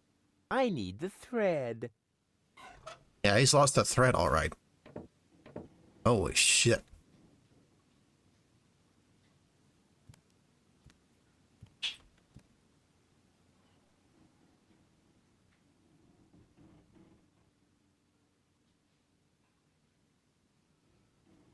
He could have gone to Elysium. Instead, he's hanging around here with his trash piano and his trash garden and his trash servants.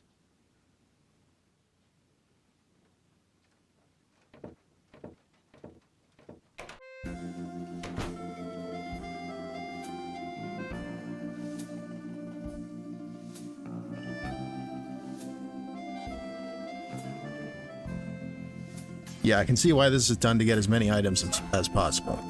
I guess we have to fill the page. How many is that? 5, 10, 15, 20, 25.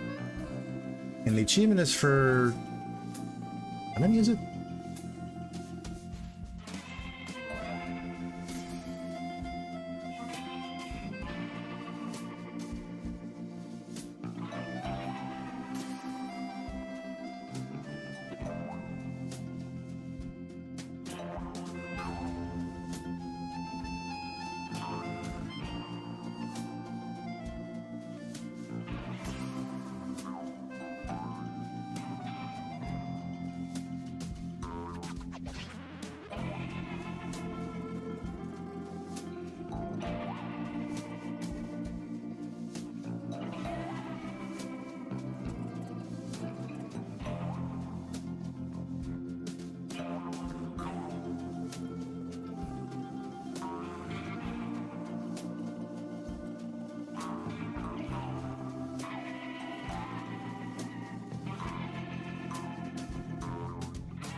Oh, yeah, good point. Sorry, I forgot about that. Let's listen to the developer. Oh yes, Captain Seagull's estate at the top of the floating black market is not only a beautiful setting to behold, but also a big surprise for the players and Rufus. Only few are aware that we did pull off a little sleight of hand during production by not telling Rufus his father would join the Deponia cast as well. We shoved the Seagull right into the scene, and for Rufus it was just as surprising as it was for the player, which resulted in a very authentic performance. That little trick worked out brilliantly, and the family reunion became just as stirring as I've imagined it. Yeah, well, first of all, I was shaken, not stirred. I mean, I was down and out. I was totally wrecked, and this sucked so much. But later, on my way home, all I was thinking was, come on, walk it off. We've been there, we've done that, just move on. You know, Cary Grant also regularly complained how he didn't understand what North by Northwest was about, and why Alfred Hitchcock gave him his text afterward. You know, he read the script afterward. It was the same problem with Casablanca and The Big Sleep with Humphrey Bogart. And so I'm in the same boat there with the greatest of the great. And it's like, you know, no, it's okay. You know, we'll just let that rest. But the worst thing is, and the users can't know that, we did that scene with an advertising agency, and when I entered the set, I felt ashamed. You know, I sincerely hoped that none of these ad people were lurking around, since, you know, I think ads seriously suck. You know, I'm not a sellout. Unfortunately, just for that moment, one of their ad hunters came along. So the whole thing's really unpleasant memories, really.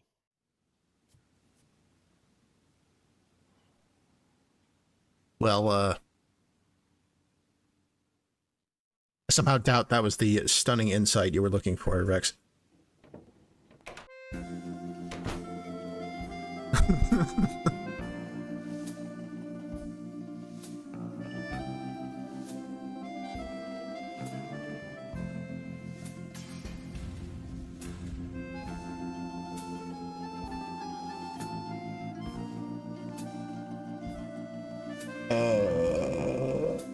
What's next?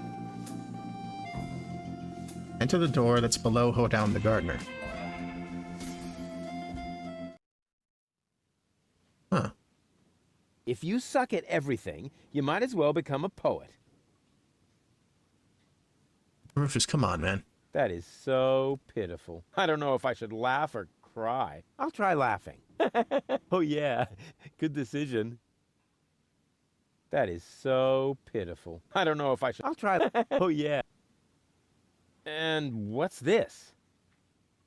The ashes of my poor mother. I keep them as a reminder. What is a pot of ashes supposed to remind you of? Not to feed fire platypus's dry kibble, for example. Oh. That is so... Oh yeah. That is... Oh yeah. That is... Oh yeah.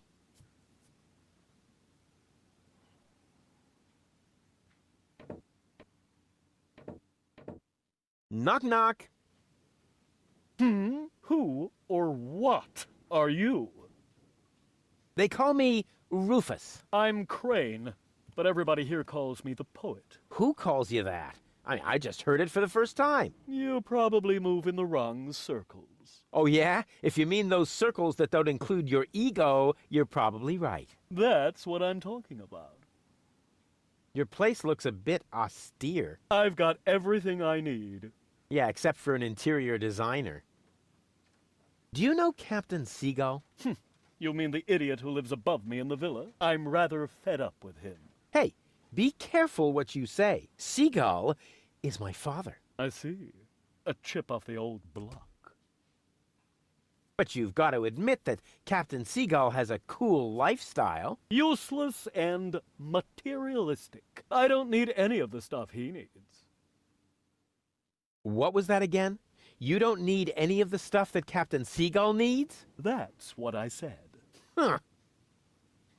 Can I borrow some of your things? No. If you're looking for someone who's got stuff to spare, go to Seagull. I only have things I really need. You're such a pathetic wretch. But I'm rich in spirit. Isn't that the same? The Organon is planning to blow up Deponia. Ha! Typical. Those up there do whatever they want. Were you even listening? They want to blow up Deponia. Nobody will survive. Don't you want to do anything about that? But of course, I shall write a cynical poem. I shall call it, They Think There's Something Better. And this poem is supposed to inspire the masses to rise up? Not really. The masses are always too stupid for my intellectual flights of fancy. See you later. Right. Leave me alone. Now you have exactly what you need to show him that Seagull needs stuff he has. True.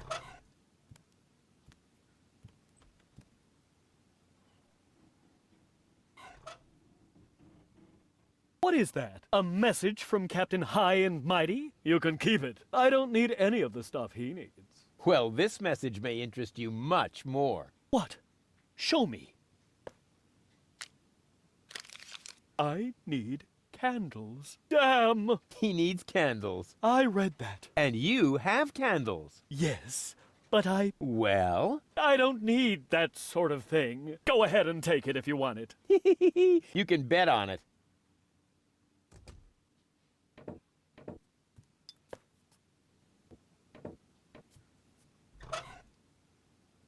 Considering that Crane supposedly owns only things he really needs, his junk is awfully useless.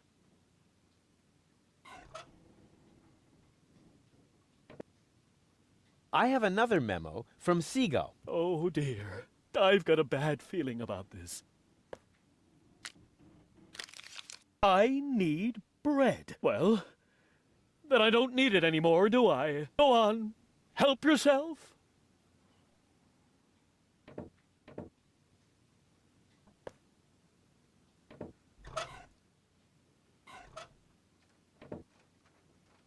Mail from Seagull. Oh, please, no.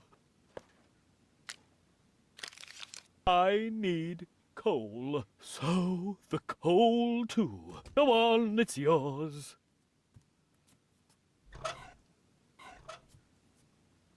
Guess what I have here? Another memo. Bingo! I need water. What else? There goes the water.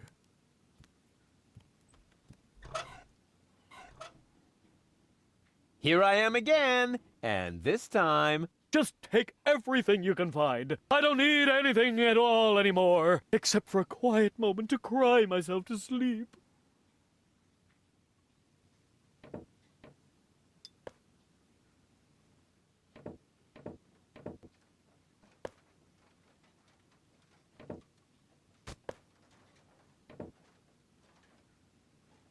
Man, do we really have to take the urn? That doesn't seem right.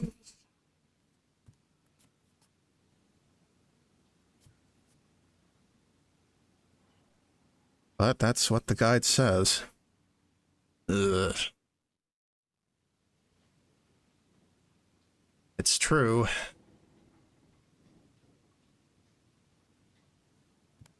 And what's this? The ash I keep... What? Not to... Oh. Maybe she'll help save the world? Hey! What are you doing? You said I can take everything. But those are my mother's ashes. Hey, I didn't make the rules. I just bent them a little.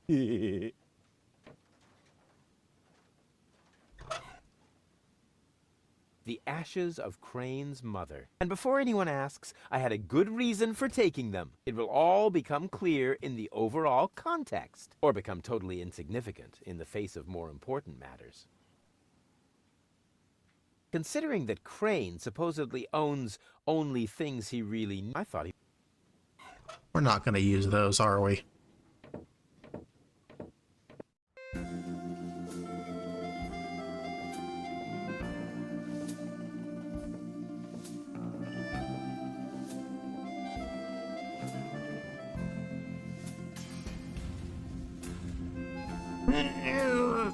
Not feeling like a protagonist right now.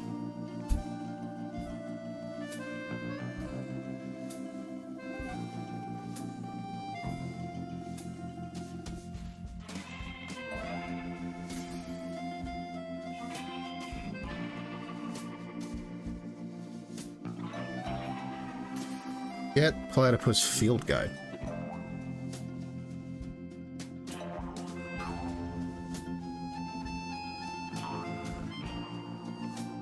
Go to Bellevue, enter the door on the far left to reach Old Town.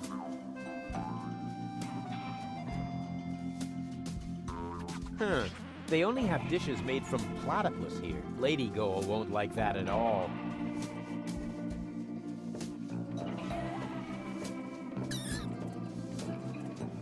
I'd like to order some takeout. Very well, just make your choice from the menu.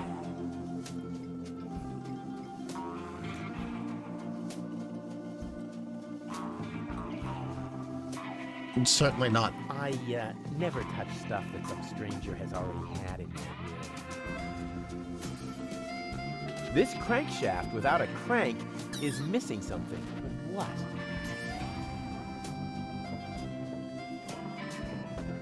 Oh, platypus, you are the best. Upon your breast, I'll gladly rest. As much as I hate narrow-minded specialists, the hat is pretty cool. Rex figures at some point you gotta feed dry kibble to platypi. The Big Platypus Field Guide, 3rd edition.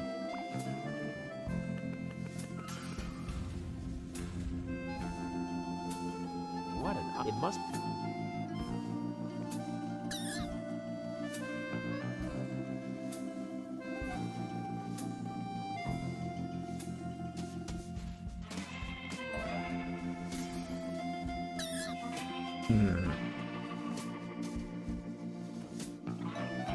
Talk to the platypus trapper. Welcome to Platypus Paradise. What platitudes may I offer you today?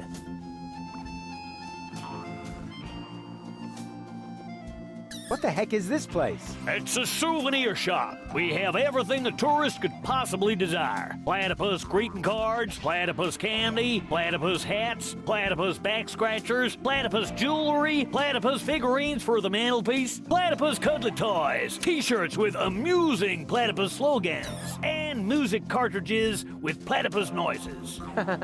Well stocked. I take it you're into platypuses. Sure looks like it, huh? Platypuses are my livelihood. If you know where to find them, you can make a small fortune off of them. By selling back scratchers to tourists?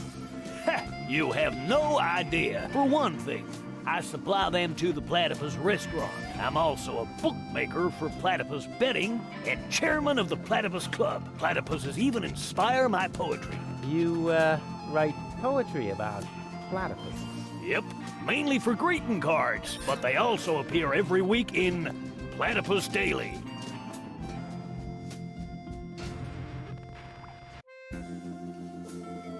Have you got anything that's not made from platypuses? Well, the platypus figurines are made of clay, but I use platypus wax for the finish.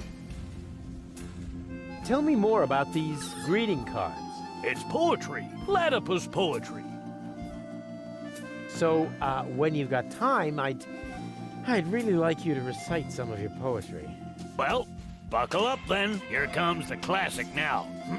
I am here. There are you, Platypoo. Wow. I suddenly feel so... Inspired? Elated? Moved? Sick.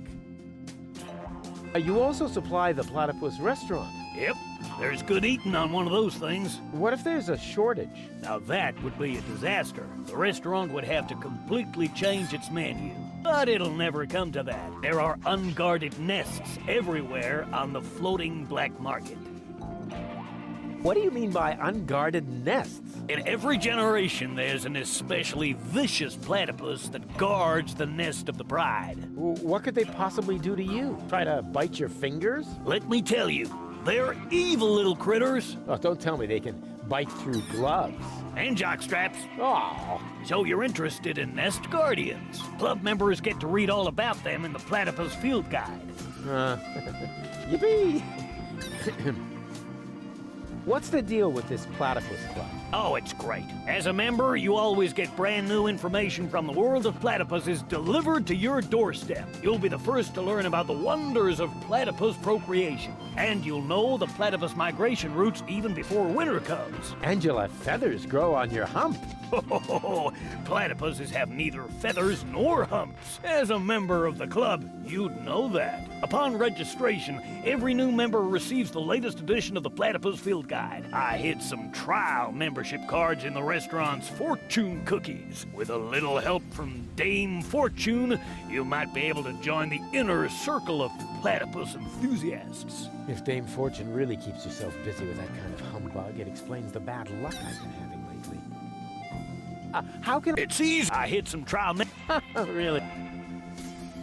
What else can you tell me about platypuses? Quite a lot, but that would take all day. And nobody wants that. If you were a member of the Platypus Club, you would be issued with a Platypus Field Guide. You could look it all up for yourself then. Ah, yes. Life could be so beautiful. Grab a bus, platypus. Yes, I will, Ducky Bill. And knows what he's about. Get a fortune cookie, right-click takeout menu, and play the minigame.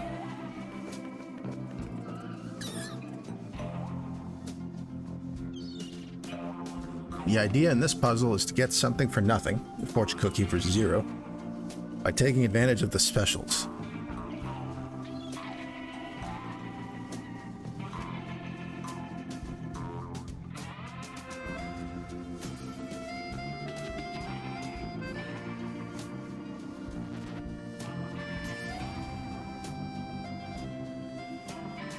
And of course, another achievement if we do not skip the minigame. All of these have been skippable, interestingly enough.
I think I might have figured this out.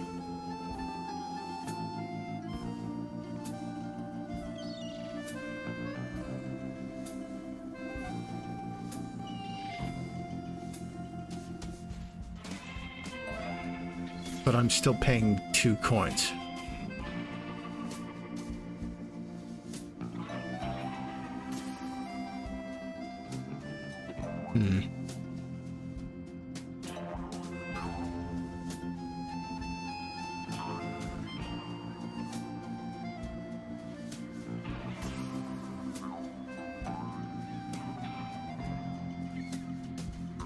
because it costs 1 to supersize the burger. And then I'm only... I think probably need to start over. Is this your order? Yes. Well, I mean, the way you're dressed and all. No, you're right. Sorry, it's all my fault.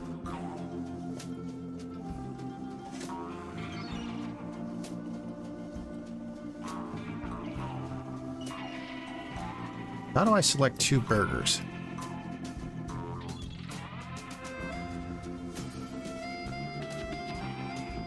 Oh, okay. Convert that to a burger, because that doesn't cost anything.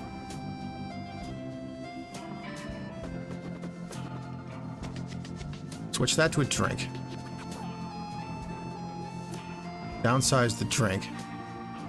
What goes away? That still leaves me with half a coin I don't have.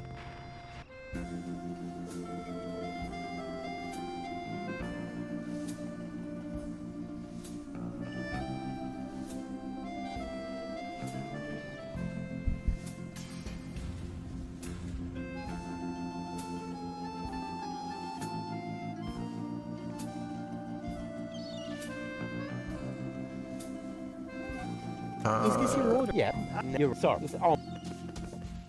You were saying something about the 2 drinks thing. Let's see here. Select the 2 burgers. Wait, we can't exchange 2 burgers for 2 drinks. It's only 2 drinks for 2 burgers.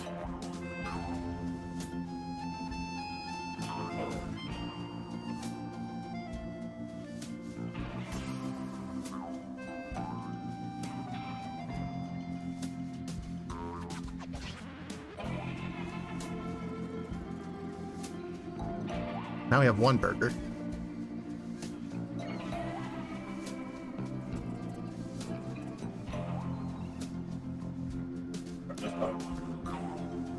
And it's still 3 coins.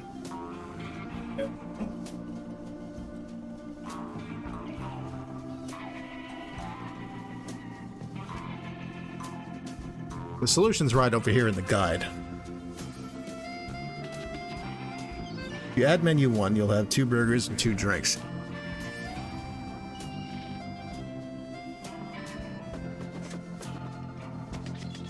Wait.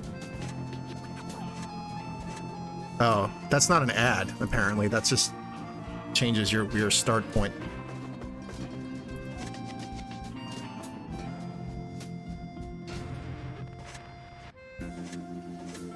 So I think there's no way to add or subtract the fortune cookie, so we have to choose either menu 2 or menu 3 to start with, I think.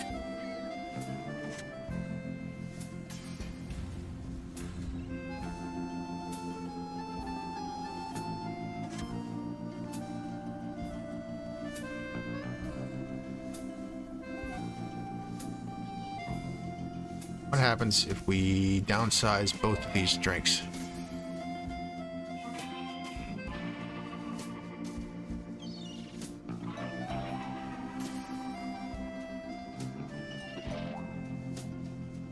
That leaves us with 2 fortune cookies and... no, okay. Is that the side?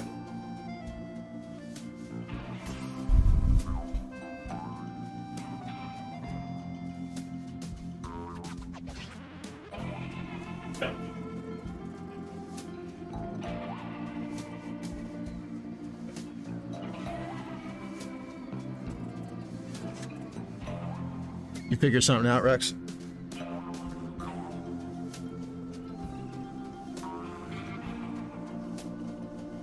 So downsizing 2 tier 1 drinks gets you 1 coin.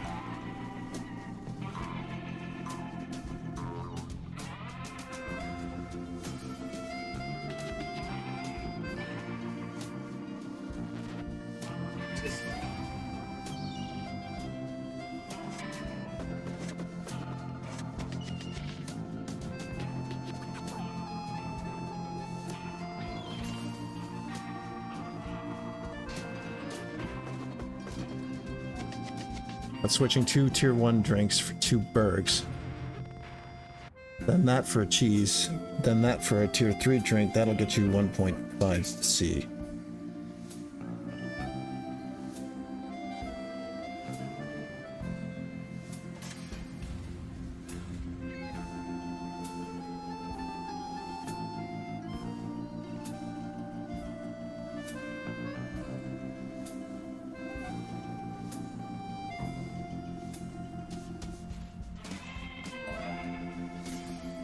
So swap that for a drink. Swap 2 tier 1 drinks for 2 burgers. Swap that for a cheeseburger. Swap that for a tier 3 drink.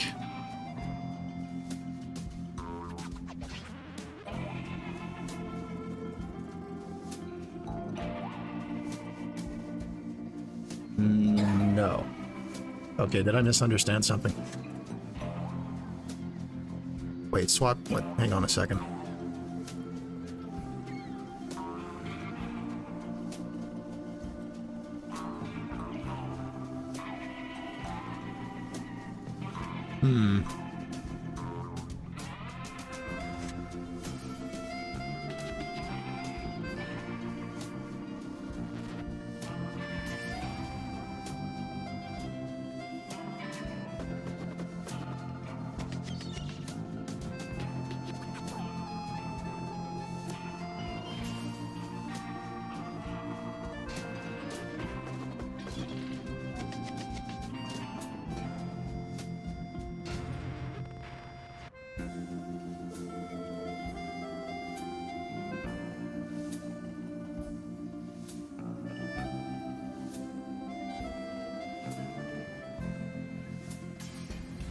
Private menu 2. The problem is we can't switch 2 burgers for 2 drinks.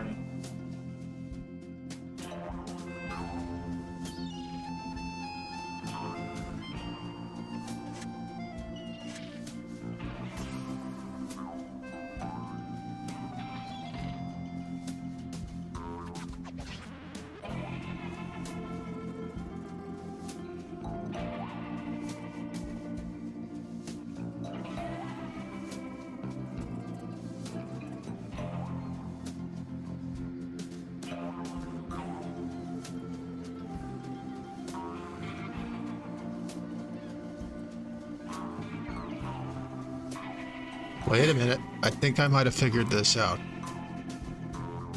Yes. Is this your order? Yes. Why? Right. That comes to 0 zloty. That deserves a large tip. Let's say 30%. How very generous. And you can keep the change. Achievement. Nom nom. Huh. I can't wait to see if my proverbial tinkerer's luck has landed me a trial membership in the Platypus Club. The greatest happiness is to see others smile. Darn it, another loser. Well, that sucks.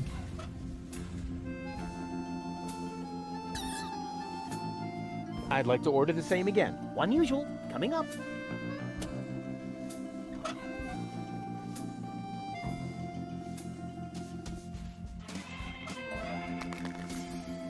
Catch the biggest fish with patience. Darn it, another loser. I'd like to order the same. One usual. Who needs a trial membership in the Platypus Club when he has health and friends? Darn it, another loser. I'd like to order the same again. One usual.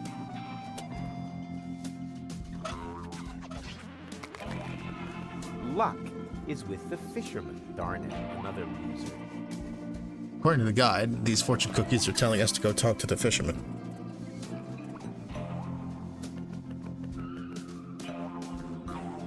We need another cookie to get to him, though. I'd like to order the same again. One usual.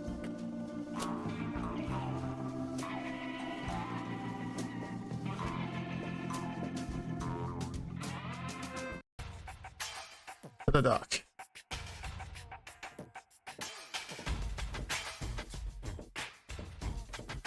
Give the fortune cookie to the fisherman. What's that supposed to be? A fortune cookie. Since you're bragging about your oh-so-terrific fisherman's luck, maybe you could prove it for a change. If that's all.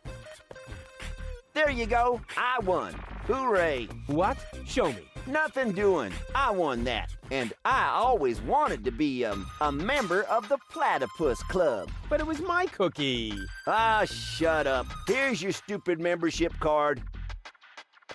I'm already a member of that silly club. Once accidentally fell on a scratch card. And now, leave me alone with your nonsense.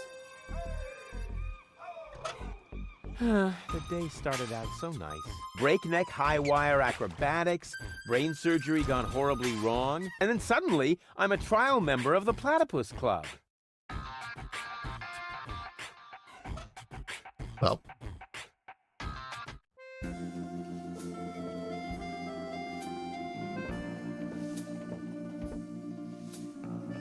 Give the ID card to the platypus trapper. Receive the field guide. I'm a member of the Platypus Club now. Congratulations! You are now officially part of the platypus community. Will I be expected to shave my head or wear robes? Nope, but you get a free copy of the Platypus Field Guide. Is there no way to avoid that? Keep it safe. Someday it might save your life.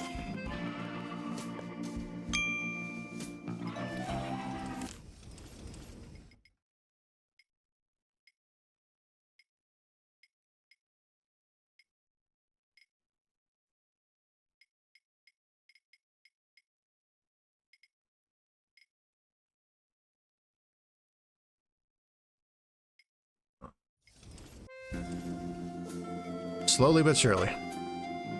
The Big Platypus Field Guide, 3rd edition. Let's see if it says anything useful in there.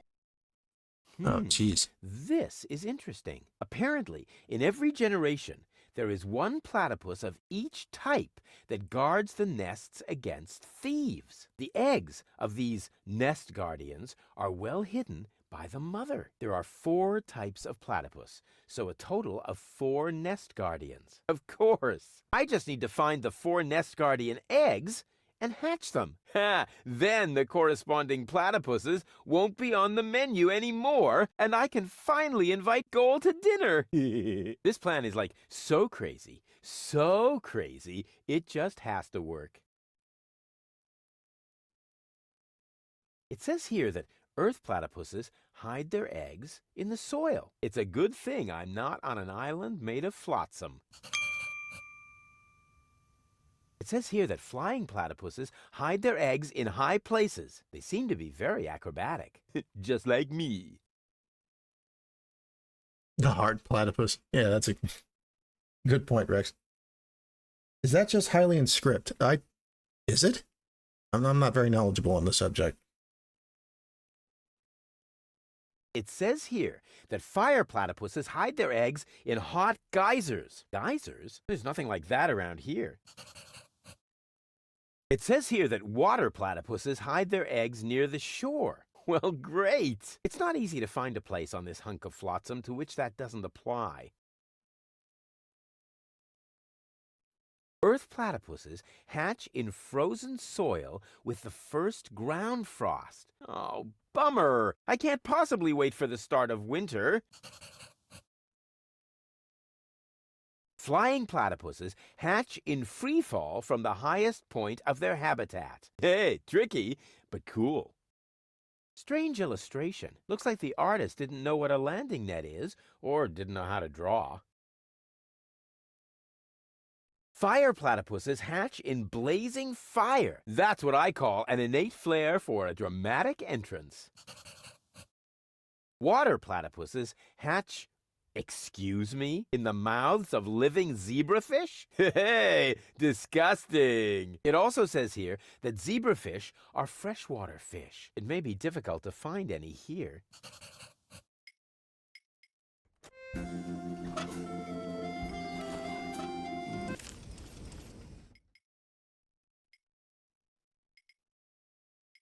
This is some Sierra logic we're dealing with here.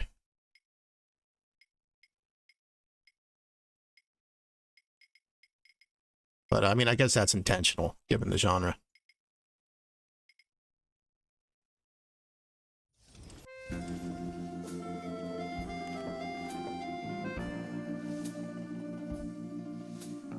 to get Captain Platypus.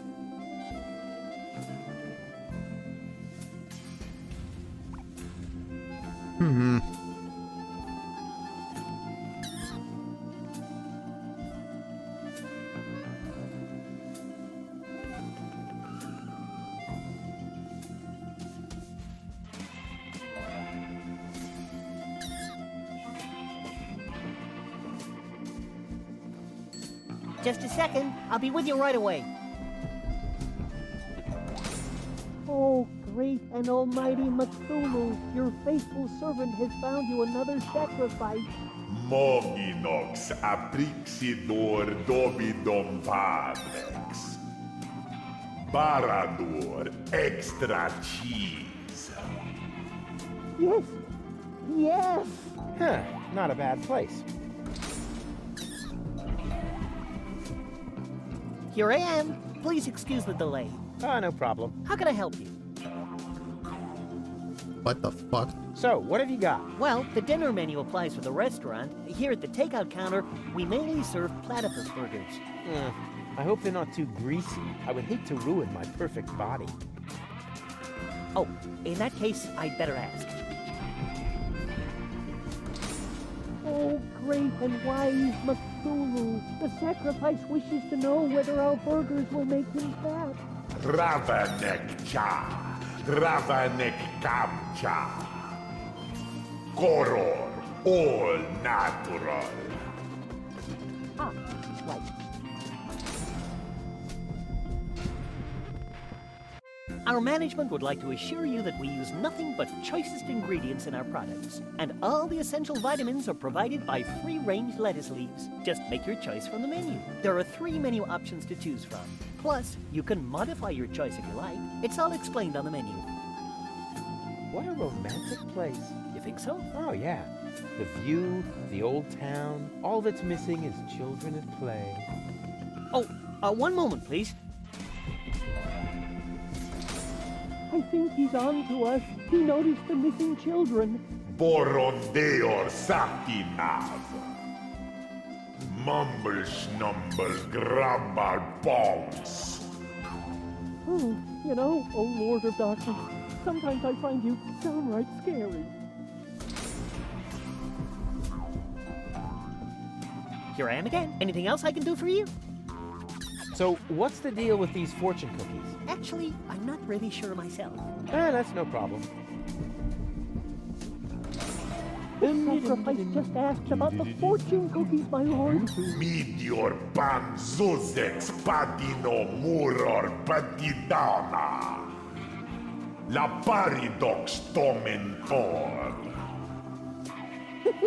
Enslave the mortals. Right on. And here I am again. The fortune cookies are free, courtesy of the house. With a little luck, you may even win a trial membership in the Platypus Club. Hooray. I'd like to reserve a table for 2. For 2? Just a moment. I think there may be a second sacrifice. How shall I proceed? Porto nominem hasur modiner confuginox. Liomon fademon in advance. Oh, right. I'll let him know then. Boy, they really know how to treat a customer.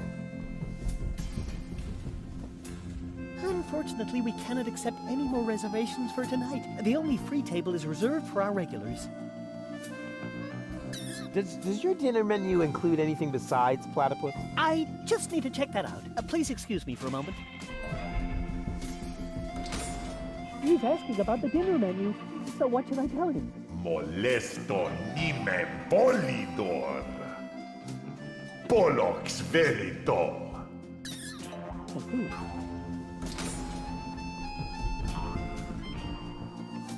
No, sir, I'm sorry. As long as we have a good supply, all our dishes will be made from platypus. Nothing for me right now. As you like. I tried my best, old nameless one. He just wouldn't stand on the trapdoor. Noctus porem pastifidur. Yes, I also think he'll be back. Great service.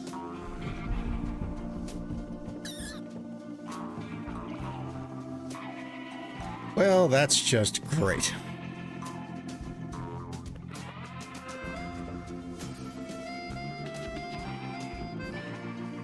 Where's my people here are nuts spam? 1 second.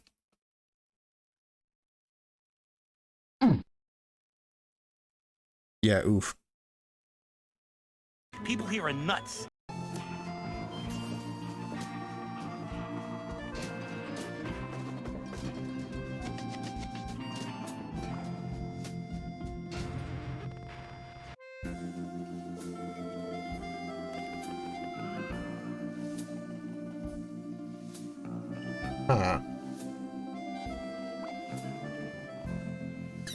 Collecting ancient note. Do this section through step 7 only, then refer to section 4.4. How complex?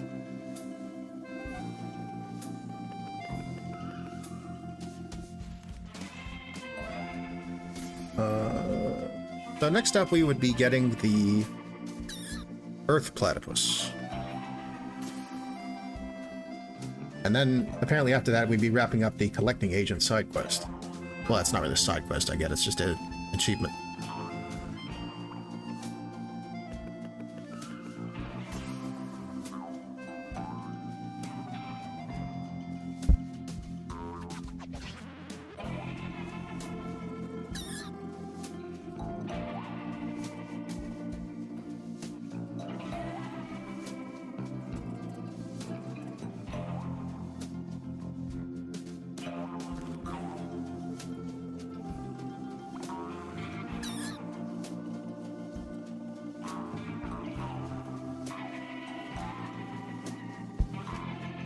Time for platypus bending. Well, I guess we'll get to the platypus bending next time. We've been going for about 4 hours now, and I think I'd like to wrap it up here and spend some time with my buddies. This has been... some weird shit happened in this one. I definitely didn't expect to run into Rufus's dad. I guess they intended that to be a complete surprise. Thank you, Fusion. And you're welcome, Rex. Thank you guys for turning up and watching. I hope you enjoyed it. Thanks for your assistance with the puzzles, Rex. You seem to be pretty good at that, and I've noticed you helping Lex out here and there. Puzzles are not my strong suit. But the ones in this game haven't been too difficult, I would say. I imagine the difficult part would be figuring out, like, what item to use where, in the classic adventure game fashion. I saw that posture check redeemed, by the way, Lozen. Thank you. I'm glad I have that. I do have a habit of slouching. Oh,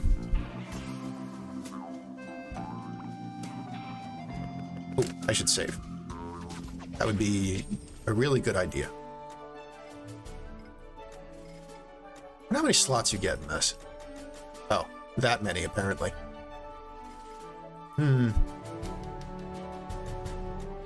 Well, it's a good amount. I guess I'll have to start organizing them or something. I have a habit of using every slot that a game gives me for saves.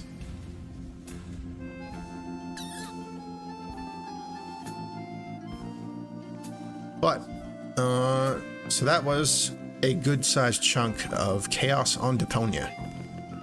It looks like we'll be spending quite amount of time at this floating black market.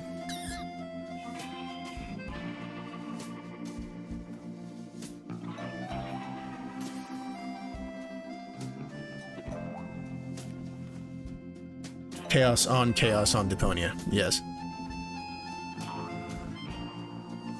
Very true.